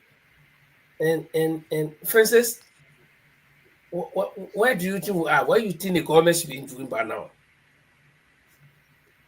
Oh well, I would like to quote Nathaniel McGay when he was when they were when he was Minister of State. He had this interview, we saw time, and he said, "Governance is a hard thing. When you outside opposition, we criticize, we did all the thing. My people were governance high, it's not easy. So, look, the way our politics is done, we will not find that Messiah who will come and change this country. You can have the rescue mission, you can have the popo, you can have better than the how you call your people say you can call it the name, what you call it? Because Face. look, To face it. yeah, the way we do politics, even the thing is right, we will make sure it's wrong. And the president did not lie. Things are hard. Things are very hard. I don't know how they're gonna fix it, but things are hard. And all I can say is that look, I hope that they will find some ways and avenues to fix it because they got 2.5 years now. Because after 2.5 years, They are not now fixers, though. They are not fixers. Coming is a fixer. They are the Yeah. rescuer. So let them Yeah. find a way to rescue you. yeah, I mean, whatever they can, you want to use rescue, they got 2.5 years to rescue the country. After this 2.5 years, it is campaign time. So everything you be do be able to campaign. Uh, they inherited a huge problem, and they can't face all. I think what they should do, they should focus on one aspect. If on agriculture, then because we do not have our budget alone, can we make it? For you want to add an auto pause, you want to take out everything, it's a problem. You want to focus on healthcare, for 6 years, make sure you fix that system. So the next government comes will not, at least take one or two, but you can't be doing rules, you can't be doing agriculture, you can't be doing problems. So that I just But close on that. they already ARREST got to be complete I mean, before the that 6 years. politics. Everybody will come in. I mean, companies will come with own thing with that fix. It will be food. I mean, food, Yeah. industrial. Yeah. X will be sound. Well, X will be for X-ray, or E will be engineering. Where I will be for research. They can't fix it in 6 years Yeah. because Francis, 6 years can I basically. say something, please? Basically, I come back 1 minute. Mhm. Electorally, governance wise, your first 3 years is your time. So the rest of the last 3 years that when you shall be preparing for it. re-elections again. So they don't have the time. So I don't want to dwell on that for a lot. That's my point. So you guys can go ahead. Yeah, let me say something, please. Okay, it's your turn now. All right. You see, what Francis just said, he just does in the world. Let's be realistic. The situation of our country, the problem we have is the open secret. It's not hiding. To face this thing, then because the country is completely disintegrated, completely, the whole country is down to nothing. Because I visited many parts of our country after the war. I saw so many areas in Liberia is completely down to nothing, zero. To face it in 6 years time is difficult. To face it in 10 years time, 12 years time is difficult. But here is the situation, Francis and Linford. When you want use Syria to face something or use Syria to rescue people from the mess, you look at the priority, certain things as a priority one to handle it. One is healthcare is number one essential in any society. Oh, that what I just said, Mr. Authority. Wait, let me learn now, boss. Mr. Authority, I said the same. I Let supposed me to learn focus now. on one. Let me learn, boss. You were No, talking. but I said it. Then make Okay, it but clear don't that. learn now because we don't have much time. Our time is Yeah. gone. We got less Please, than let 15 me minutes to learn. be here. You said two, at least he tackled two things. Yes, it's true. But the way he's supposed to tackle it, that's one, the Unity Party refusing to do it. Here is it. That's what we're coming to. Health system is very much essential. If you can tackle two things, you will be able to rescue our country. It's my view, personal view. Healthcare system and rural connectivity. That two things, if the government can tackle it, it will be able to rescue us. But the play dead year on it, they didn't care about it. And the only way he can tackle source, there's wasteful spending on these people, lavishing money given to the managing director, lawmaker, huge amount of money dishing off to give it to the president, the vice president, and things there. Everybody need to tie their belt properly, at least to rectify, to rescue that two situation, that two entities in our country, rural connectivity, healthcare, and cut down the people unnecessary spending on Okay, them, actually, buying 2-3 so cars for then them. so the next so Paul can come in. So Our time, we got the time. yeah. Let me let boss. I beg you. That's the best way, Francis, to rescue our country. The lawmaker they cut down their salaries and give it limited. If you not sell it for, resign. Don't be a lawmaker. Don't we not hear all that thing before? We are. I think Yeah, that but old people are sermon. not playing. They're not. Okay. I mean, doing it. They're We not got them opening over their ear here or now. to take action on it. Your government is not doing nothing about it, and they Okay, have the gavel but in their hand now to there is do it. one thing. There is one thing Padori should know that the lawmakers, they made the law, they made a salary, they are the only people who can change it. So the president has no power to say, okay, today you not make Listen no, to he me. cannot. Listen to me. Listen to He me, cannot. my brother. And that one is Listen to no, me. is no. Yeah. I beg you. Let me tell you something, Francis. You were in the government. We made the president as a dummy god. You know, if this executive ready for these people salary to come down, you will come down. But How? they ain't said destroying the money given How to can they do themselves. it? How can the executive do it? Executive is the one that controlling the finance of our country. Yeah, but the people do that work. You got to pay them. Listen to me. Listen to me. Yeah, but I'm If listening. I'm you only really asking. serious, to me, that's my belief. I could be wrong, but that's my belief. If I am the president, I want to rescue my people. The lawmaker then they go sit down, they doing nothing better for the nation. They locate huge amount of money for themselves as a salary and here and there and rest of it. I tell my finance minister not to pay people for that whole year.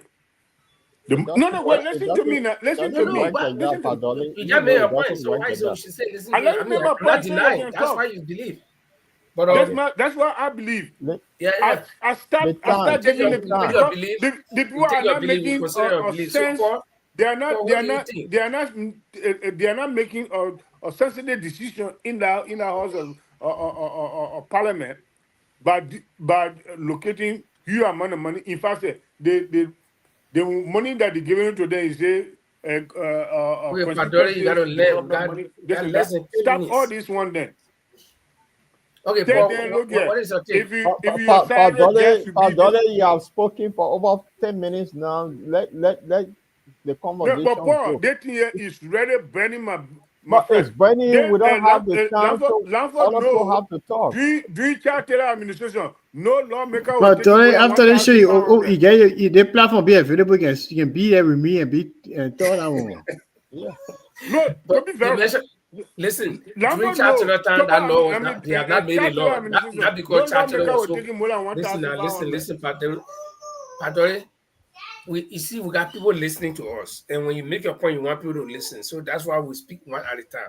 You mentioned the Charter time. This law, the lawmaker had not increased their salary at that time. So not that Charter was so powerful, Charter was not going to take on and walk in a legislature and say you got to call it officer. No. This is a country of law, and the lawmaker, when they made a law, they are the one making a law. They are the one.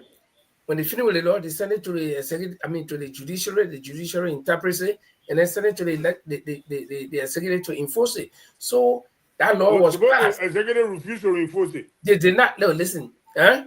Then Suppose the Senate to then the executive to government is not approve. complete. And Then he the said, government is no, not I'm not complete. approving this. You're not in the Then the interest of my government is country. not complete. All right, But Lincoln, Paul, let's let's hear you, move Paul. on.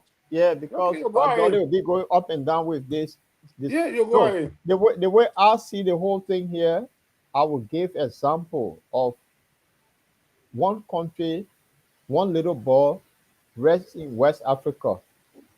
If you come to rescue, there are few things that you do. Simple. Rwanda did something because our privilege during the Ebola crisis that we're collecting full items to send to Liberia. The information, the education minister is a woman from Rwanda that came to London and met us. And this question was posed, how you people manage to move this country forward? She said, when the people are healthy, the educated, the nation built itself. So Francis said it right. The president, he said the truth. In law, things are hard. But from the start of the government, there were missteps. And that missteps, that's where they have caught up with them. You see, the impasse people overlook it was complete destruction of the government. That is the fact. If people don't want to hear, there is the beginning. Where is when there is too much noise, the government does not function properly. And this is the point. So all of these things, and you see, whereby in the beginning you had Darius Dero appointing people, Nyomi Kanga bringing Prince Mo, all these people appointing. It's not a president. And he had a shadow government from day one. He will not be telling us, say, oh, things are hard. But they have to compensate people here and there. This is what they face with. And the situation with Liberia is easy. It's not difficult. It's just that mispriority is the one that drives it at the day. So this is why the presidency is tough. And we got wow. People now start campaigning already. If you see politicians, they're preparing for 2029. They're not about governing now. They all start doing the nonsense, gathering people, say, oh, they're trying to do something. They're not thinking about how the kids will be educated, how you get some sort of incentive to go to hospital. They're not thinking about it. But the focus now is how do I get re-elected tomorrow? That's the focus. So the president is right. The missteps are there. You can't be doing roads. You can't be doing agriculture. You can't be doing everything And the money not there. We're depending on USA, the ID that was supplying money. When they cut down that budget, what happened? The finance minister came up with a budget, say about the year 2029, they will generate up to $8.9 billion dollars. 75% of that thing was depending on international aid. And Donald Trump cut it off. So how do you function? It's not there. And this Okay. is the part. So I just We got want to one put more that. we got one more Yeah. topic to tackle. And it's getting interesting. Well, our time is finished. But let me just give one last comment on this particular topic here. And I think it will cover everything about Liberia. You see, we lack institutional functions. Every government that comes, every president that comes, every leadership that comes, they get some kind of agenda. I'll do this, I'll do that, I'll do this. Now, any agenda that she brought when she was working, they drop most of it. Even though some of the enforcing some of the projects for enforcing, they drop it. They brought that propo. Now, when Waka came, they dropped Waka project, or Wea project, and they started their own arrest. You see, we're talking about the healthcare system, like in Norway and Sweden, where Francis live and where I live here. No, the people they got a policy. I don't know when they started it. From way back, maybe from the time of independence or from the time the country started, they say everybody go to the hospital. You're not going to pay money before they treat you. If you don't get money, you'll be treated. And so government provides the extra funding for that. Whether you get cancer, then that kind of sickness, whether they cutting your throat and you almost die and they pull you back, you pay. You got to pay before they do it. That system is there. No other government can interest rate. No. See, the gas system that was established by the first government and the first president or king or whoever in the prime minister in this country, it stayed there. Every government can build oil. Institutionalization. Every government that can, they bring new policy, they scrap the other people because they want to gain prominence, they want to be re-elected and all these things. So this is where we are suffering. Now, the arrest agenda. Maybe they will start something. The next president that will come will scrap it or we just forget about it, let it down, let the whole project down. And then we'll start from square one again. From that president on the project, the next president can it down. But Paul, you have something about Edwin Snow, which is interesting. And you just mentioned that elections are coming. So everybody's trying to, show up now how good they are, what they can do. In fact, we'll soon hear President Boaka coming always some good things again. Maybe they'll ask something to the arrest, So just tell us a little bit about the Edwin Snow thing. If you got any video, you put it on. Let's look at it. Well, thank you, Lee. For Edwin Snow is another interesting character. He been in the legislature for I don't know how many years. He and Prince Johnson were, I can see they were the longest serving people in the house. And these are the people that got rich for being in our house. Today, Edwin Snow appeared with some ECOWAS members somewhere to meet the Zocos on Central Street. This Edwin Snow is now saying, because I know election is coming, Edwin Snow is now saying that telling the Zocos, some of you are more educated than some of the guys who are in office today. That the Zocos he's talking to. Until we can invest in you, the Zocos, this country not going anywhere. We will work with you, with everyone, and the government, ECOWAS, and all other partners to make Liberia a drug-free country. You see, I'll let Edwin know. But when these guys are taking, how they call it, legislature, they call it engagement, they take 30,000, 100,000, they go sit down and build their own farm. They don't have time for those Zocos. Because of them, the case became Zocos. Because there's very Edwin Snow. They in a house. They buy 2 cars every year because of Edwin Snow. That in a house. This is what we get. And now, because 2029 is looming, they now pretend that they come and help the Zocos. So I just want to put that in there, man. This is the situation we face in Liberia. Padre, you think Edwin Snow is right that the government or everybody should work together to redeem the Zogos? so that the future of the country will be redeemed? Edwin Snow is a con artist.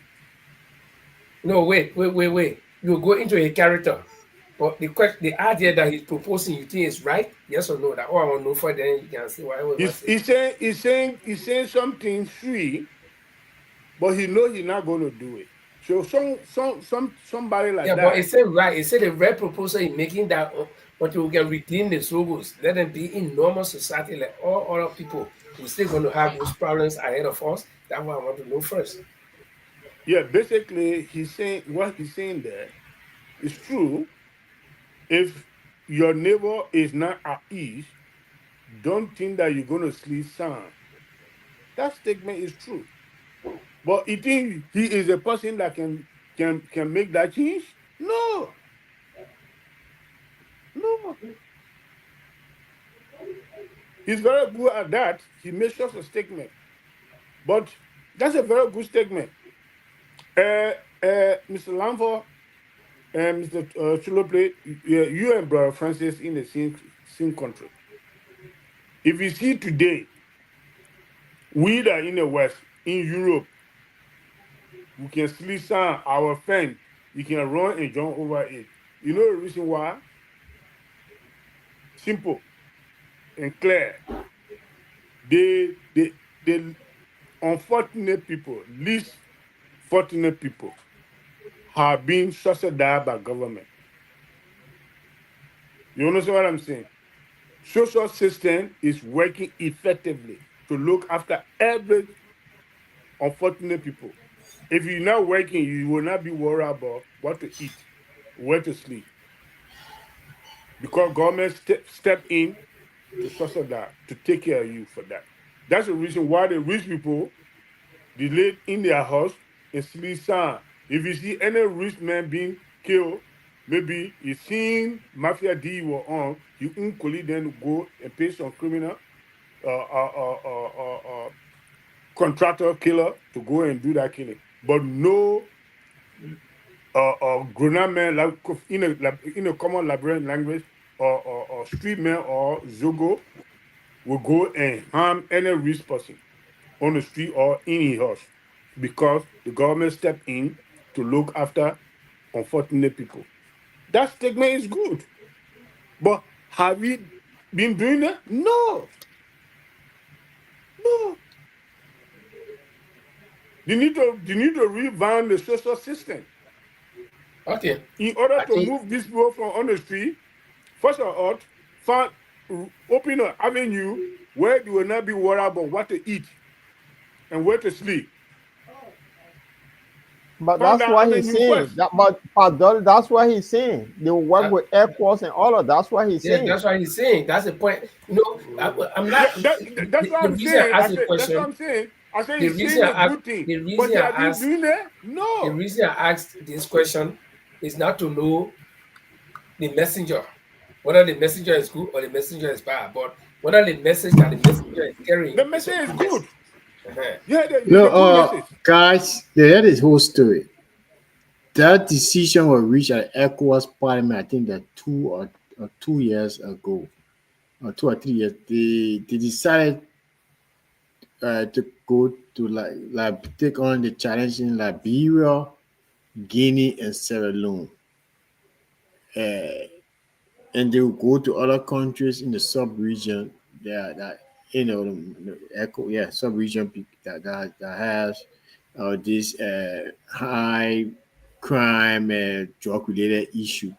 So fortunately for Edwin Snow, the head of ECOWAS mission on healthcare they got from I think Cape Verde, Dr. Sonny Diaz. Mm-hmm. He came to visit Liberia, and it's just it's like a fact finding. They'll go back and present that stuff to the ECOWAS Parliament, member states to see how they can finance, the workings of to curtail or eliminate the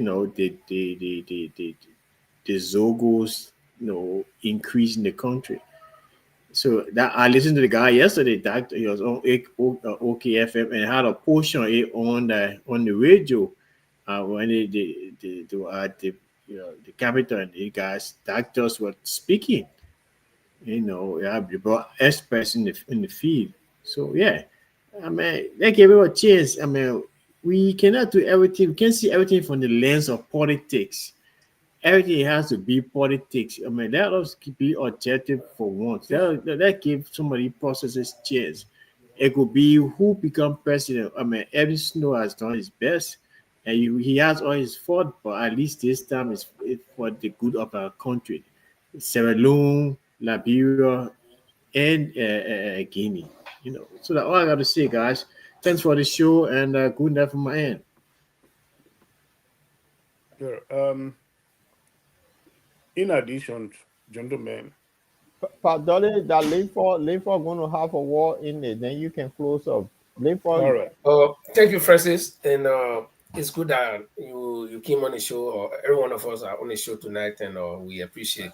We're closing already. This was the last topic, but let me just give my final cut, and then we can take a round. You see, for me, the Francis said we don't need to politicize everything. I've always been concerned about this drug pandemic. This is something that will eat the very fabric of our society. And Pajoli said it right. If your neighbor is not in peace, don't think that you'll be in peace. Your house here, your neighbor house there, your neighbor house on fire. Think about your own. While your neighbor house is burning, try to secure water and start to waste water, even on your house before the fire gets there. So we take it for fun. And like Edwin Snow said, most of the us are educated. I saw a video, a video where some cell phone journalist guy was doing random interview, and the English from the Bob movement, the boss said he graduated from University of Liberia, but because of hardship, he started visiting friends started visiting, and he got in this thing, and he's trying to get out. I mean, the guy spoke soundly. This kind of person is useful.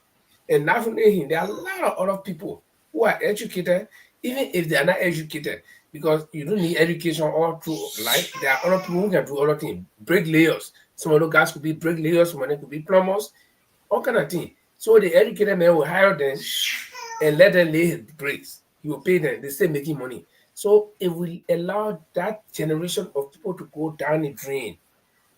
And I'll tell you something. The Zogos, they also born children while they are in that Zogo place. Oh, yes. Tell me how the children will be. I mean, for God's sake, if some of them will have chance to live, how they will be. So it's very important that we redeem the now generation. And I would have thought that when this rescue mission came, those were the people they were targeting, not people who are already, well to do. You cannot rescue a man who is already in a business, you got business, no. But those people that are in the street, and this is why I think this is where the Sogos decided to vote massively for this government, because they heard the word rescue. We'll come and take you off on the street, we'll make you better. So I think what Edwin Snow is saying, dropping all political things and bringing everything back to normal social life, normal stability. I think the government, everybody should put hands. Say ECOWAS is willing to help, like Francis said. And Linford, let me throw something there. Would the Edwin Snow be willing to go in Parliament and say, look, let's cut down our budget, dating our getting, so the young people that will be proud can wake up? But it depends on ECOWAS Parliament. This is what frustrating me. These are the very people that in the heart of government that can make decisions that will benefit those people. This is where the government, even social media, civil society groups will come in and say, look, lawmakers, you see the pandemic that we got our hand. No, some lawmakers somewhere got a family at Zogo. Trust me. Some lawmakers somewhere got a family. So they can see reason and say, look, gentlemen, our next term of office, let's reduce our salary for certain amount. It all can help. That's why he said they'll do everything. When you use that word, we'll work with everybody, the government, with everybody, everyone involved. Okay, even with ECOWAS parliament, who knows? ECOWAS could come and say, no, listen, you got to cut down your salary, you got to cut down your how you call it, immunities, and help the process. So at least the idea is coming. These guys have been this whole thing here started way anytime. Is the attack on 12 years ago, on any, then 6 years on George, we had 18 years, plus we go to 20 years now, the thing started. If the attack on it would have been minimal by now. You can't eradicate it. Even when we were growing up, people used to get high, that one will know. Okay? We know. But the skill now, that's why they call it pandemic. It has reached a level that is explosive. So I think the proposal by Evan Snow and not him by the ECOWAS should be buttressed by government and let government take steps. The government will say, no, listen, this month, we're cutting every government salary, every government employee, every civil servant, everybody will pay $5 towards that. I think it can work. So we just need to, as a nation, we all need to come together and start We need to making pray. as to what to do. We need to pray for them because I can't see the government if a pregnant woman can go to JFK, can be looked after. It just tell you how we're getting to pray. Honestly. Okay, so Padore, I don't know. Padore, you already spoke on that thing, but I just want you to give your closing on the entire thing that all of the things we discussed today. Yeah. Give your closing comment and then let me just make my closing comment in this thing here. You see, sometimes when you see good, bad, and ugly, you can raise up your anchor. You see, solution is real open right there in our eye, but people refusing to take decisive decision to sort it out. You see, what happened? That's why I said what Snow is saying is a good word, is a good thing thinking, but the people that in a leadership are not even think about that to do it. Do I say it, but do I not do it?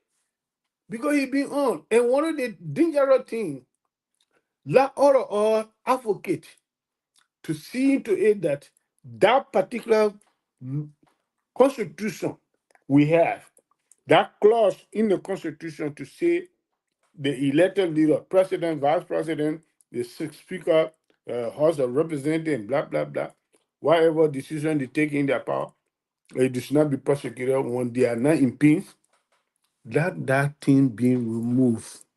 So you will put fear into these people to say, whatever I'm doing so is not right. The people will take record. Because the war is a global village now. Everything happening, people seeing it, people hearing it. Whatever we are doing or I am doing, tomorrow I will be prosecuted for it. It better I do the right thing. At least let that cross be removed from in the Constitution. You can be prosecuted when you do anything wrong. If you cannot be prosecuted while you're in position, but immediately when you move from there, you can be prosecuted. At least that thing should be removed from in the Constitution. That's what I can say in the thing here. May God bless Liberia. May God bless we all that talking on behalf of our people. You see, we'll always see the wrong thing and tell the people what need to be done to rectify this wrong thing. Thank you guys very much for allowing me to be participating in Borderline. That's what I can say because I have said whatever I want to say. I have already said it before. So we need to make sure and do the right thing. Okay, thank you. Paul, take us home and then close us up. Well, I just want to say thanks to every one of you and thanks to our audience for being with us on the Borderland discussion. And we're back here again on Friday by His grace. So that's what I can say. Mama Liberia will always talk. Maybe one day somebody will see Loche or see Riesling to change the narrative of our country. So on that note, guys, I'll say it was a great show. Okay. Okay. Sorry. For those of Thank you you. who are following us, we want to say thank you very much. This is the Bottom Line Liberia discussions. We're here every Tuesday and Friday, and we do come out when something pops up of interest. We do come out. So we like to say thanks for being with us. And my name is Linford Go, along with Paul Churuple, Francis Mensah, Padole, and Jima Kamara was now with us. Hopefully, it's going to be on Friday, and if God willing, we may have a guest on Friday. We don't know yet. We're still negotiating. Then when we get a guest, then you will hear from us. But we welcome you to come here back here on Friday at the same time, 7 o'clock Liberian time, 8 o'clock UK time, 9 o'clock Central European time. Have a nice day, midweek tomorrow. If you celebrate any occasion, we want to join you, the Bottom Line Liberia. But if you're grieving again, we also want to sympathize with you. And together we can build a great Liberia, and we hope. Pray I can pray, but I don't pray for nation to build, because I know prayer cannot build nation. It's people working. We're sitting down, all of a sudden there's so money. We're moving to go build the Western country without praying. We're working. So that's your prayer thing. Pray secretly to God. Time to build, you build. Have a nice day. I don't want to go further. Paul, you want to take us to one music? Yeah, just so we'll just go with Teddy Wright and CRC with their latest music called Wulima. Okay. Good night, guys. Teddy Wright. Teddy Wright. Baby girl, my baby play me Zaga logo, because she never told me the mogo. She gave me koto, she treat me like one in photo. Nah, she won't get inside my photo. She gave me koto, she treat me like one in photo. Anyhow, my friend, I get hot, I got logo. She gave me koto, she treat me like one in photo. Ma, you know what it say, ma, oh.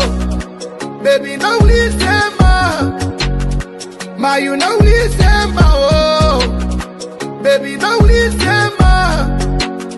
Because now we say ma oh, ma you know we say ma you know we say ma oh, baby now we say ma.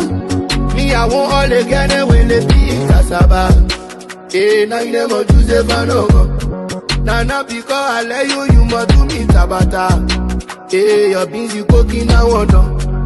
Sweet I'm on they let me wait in London.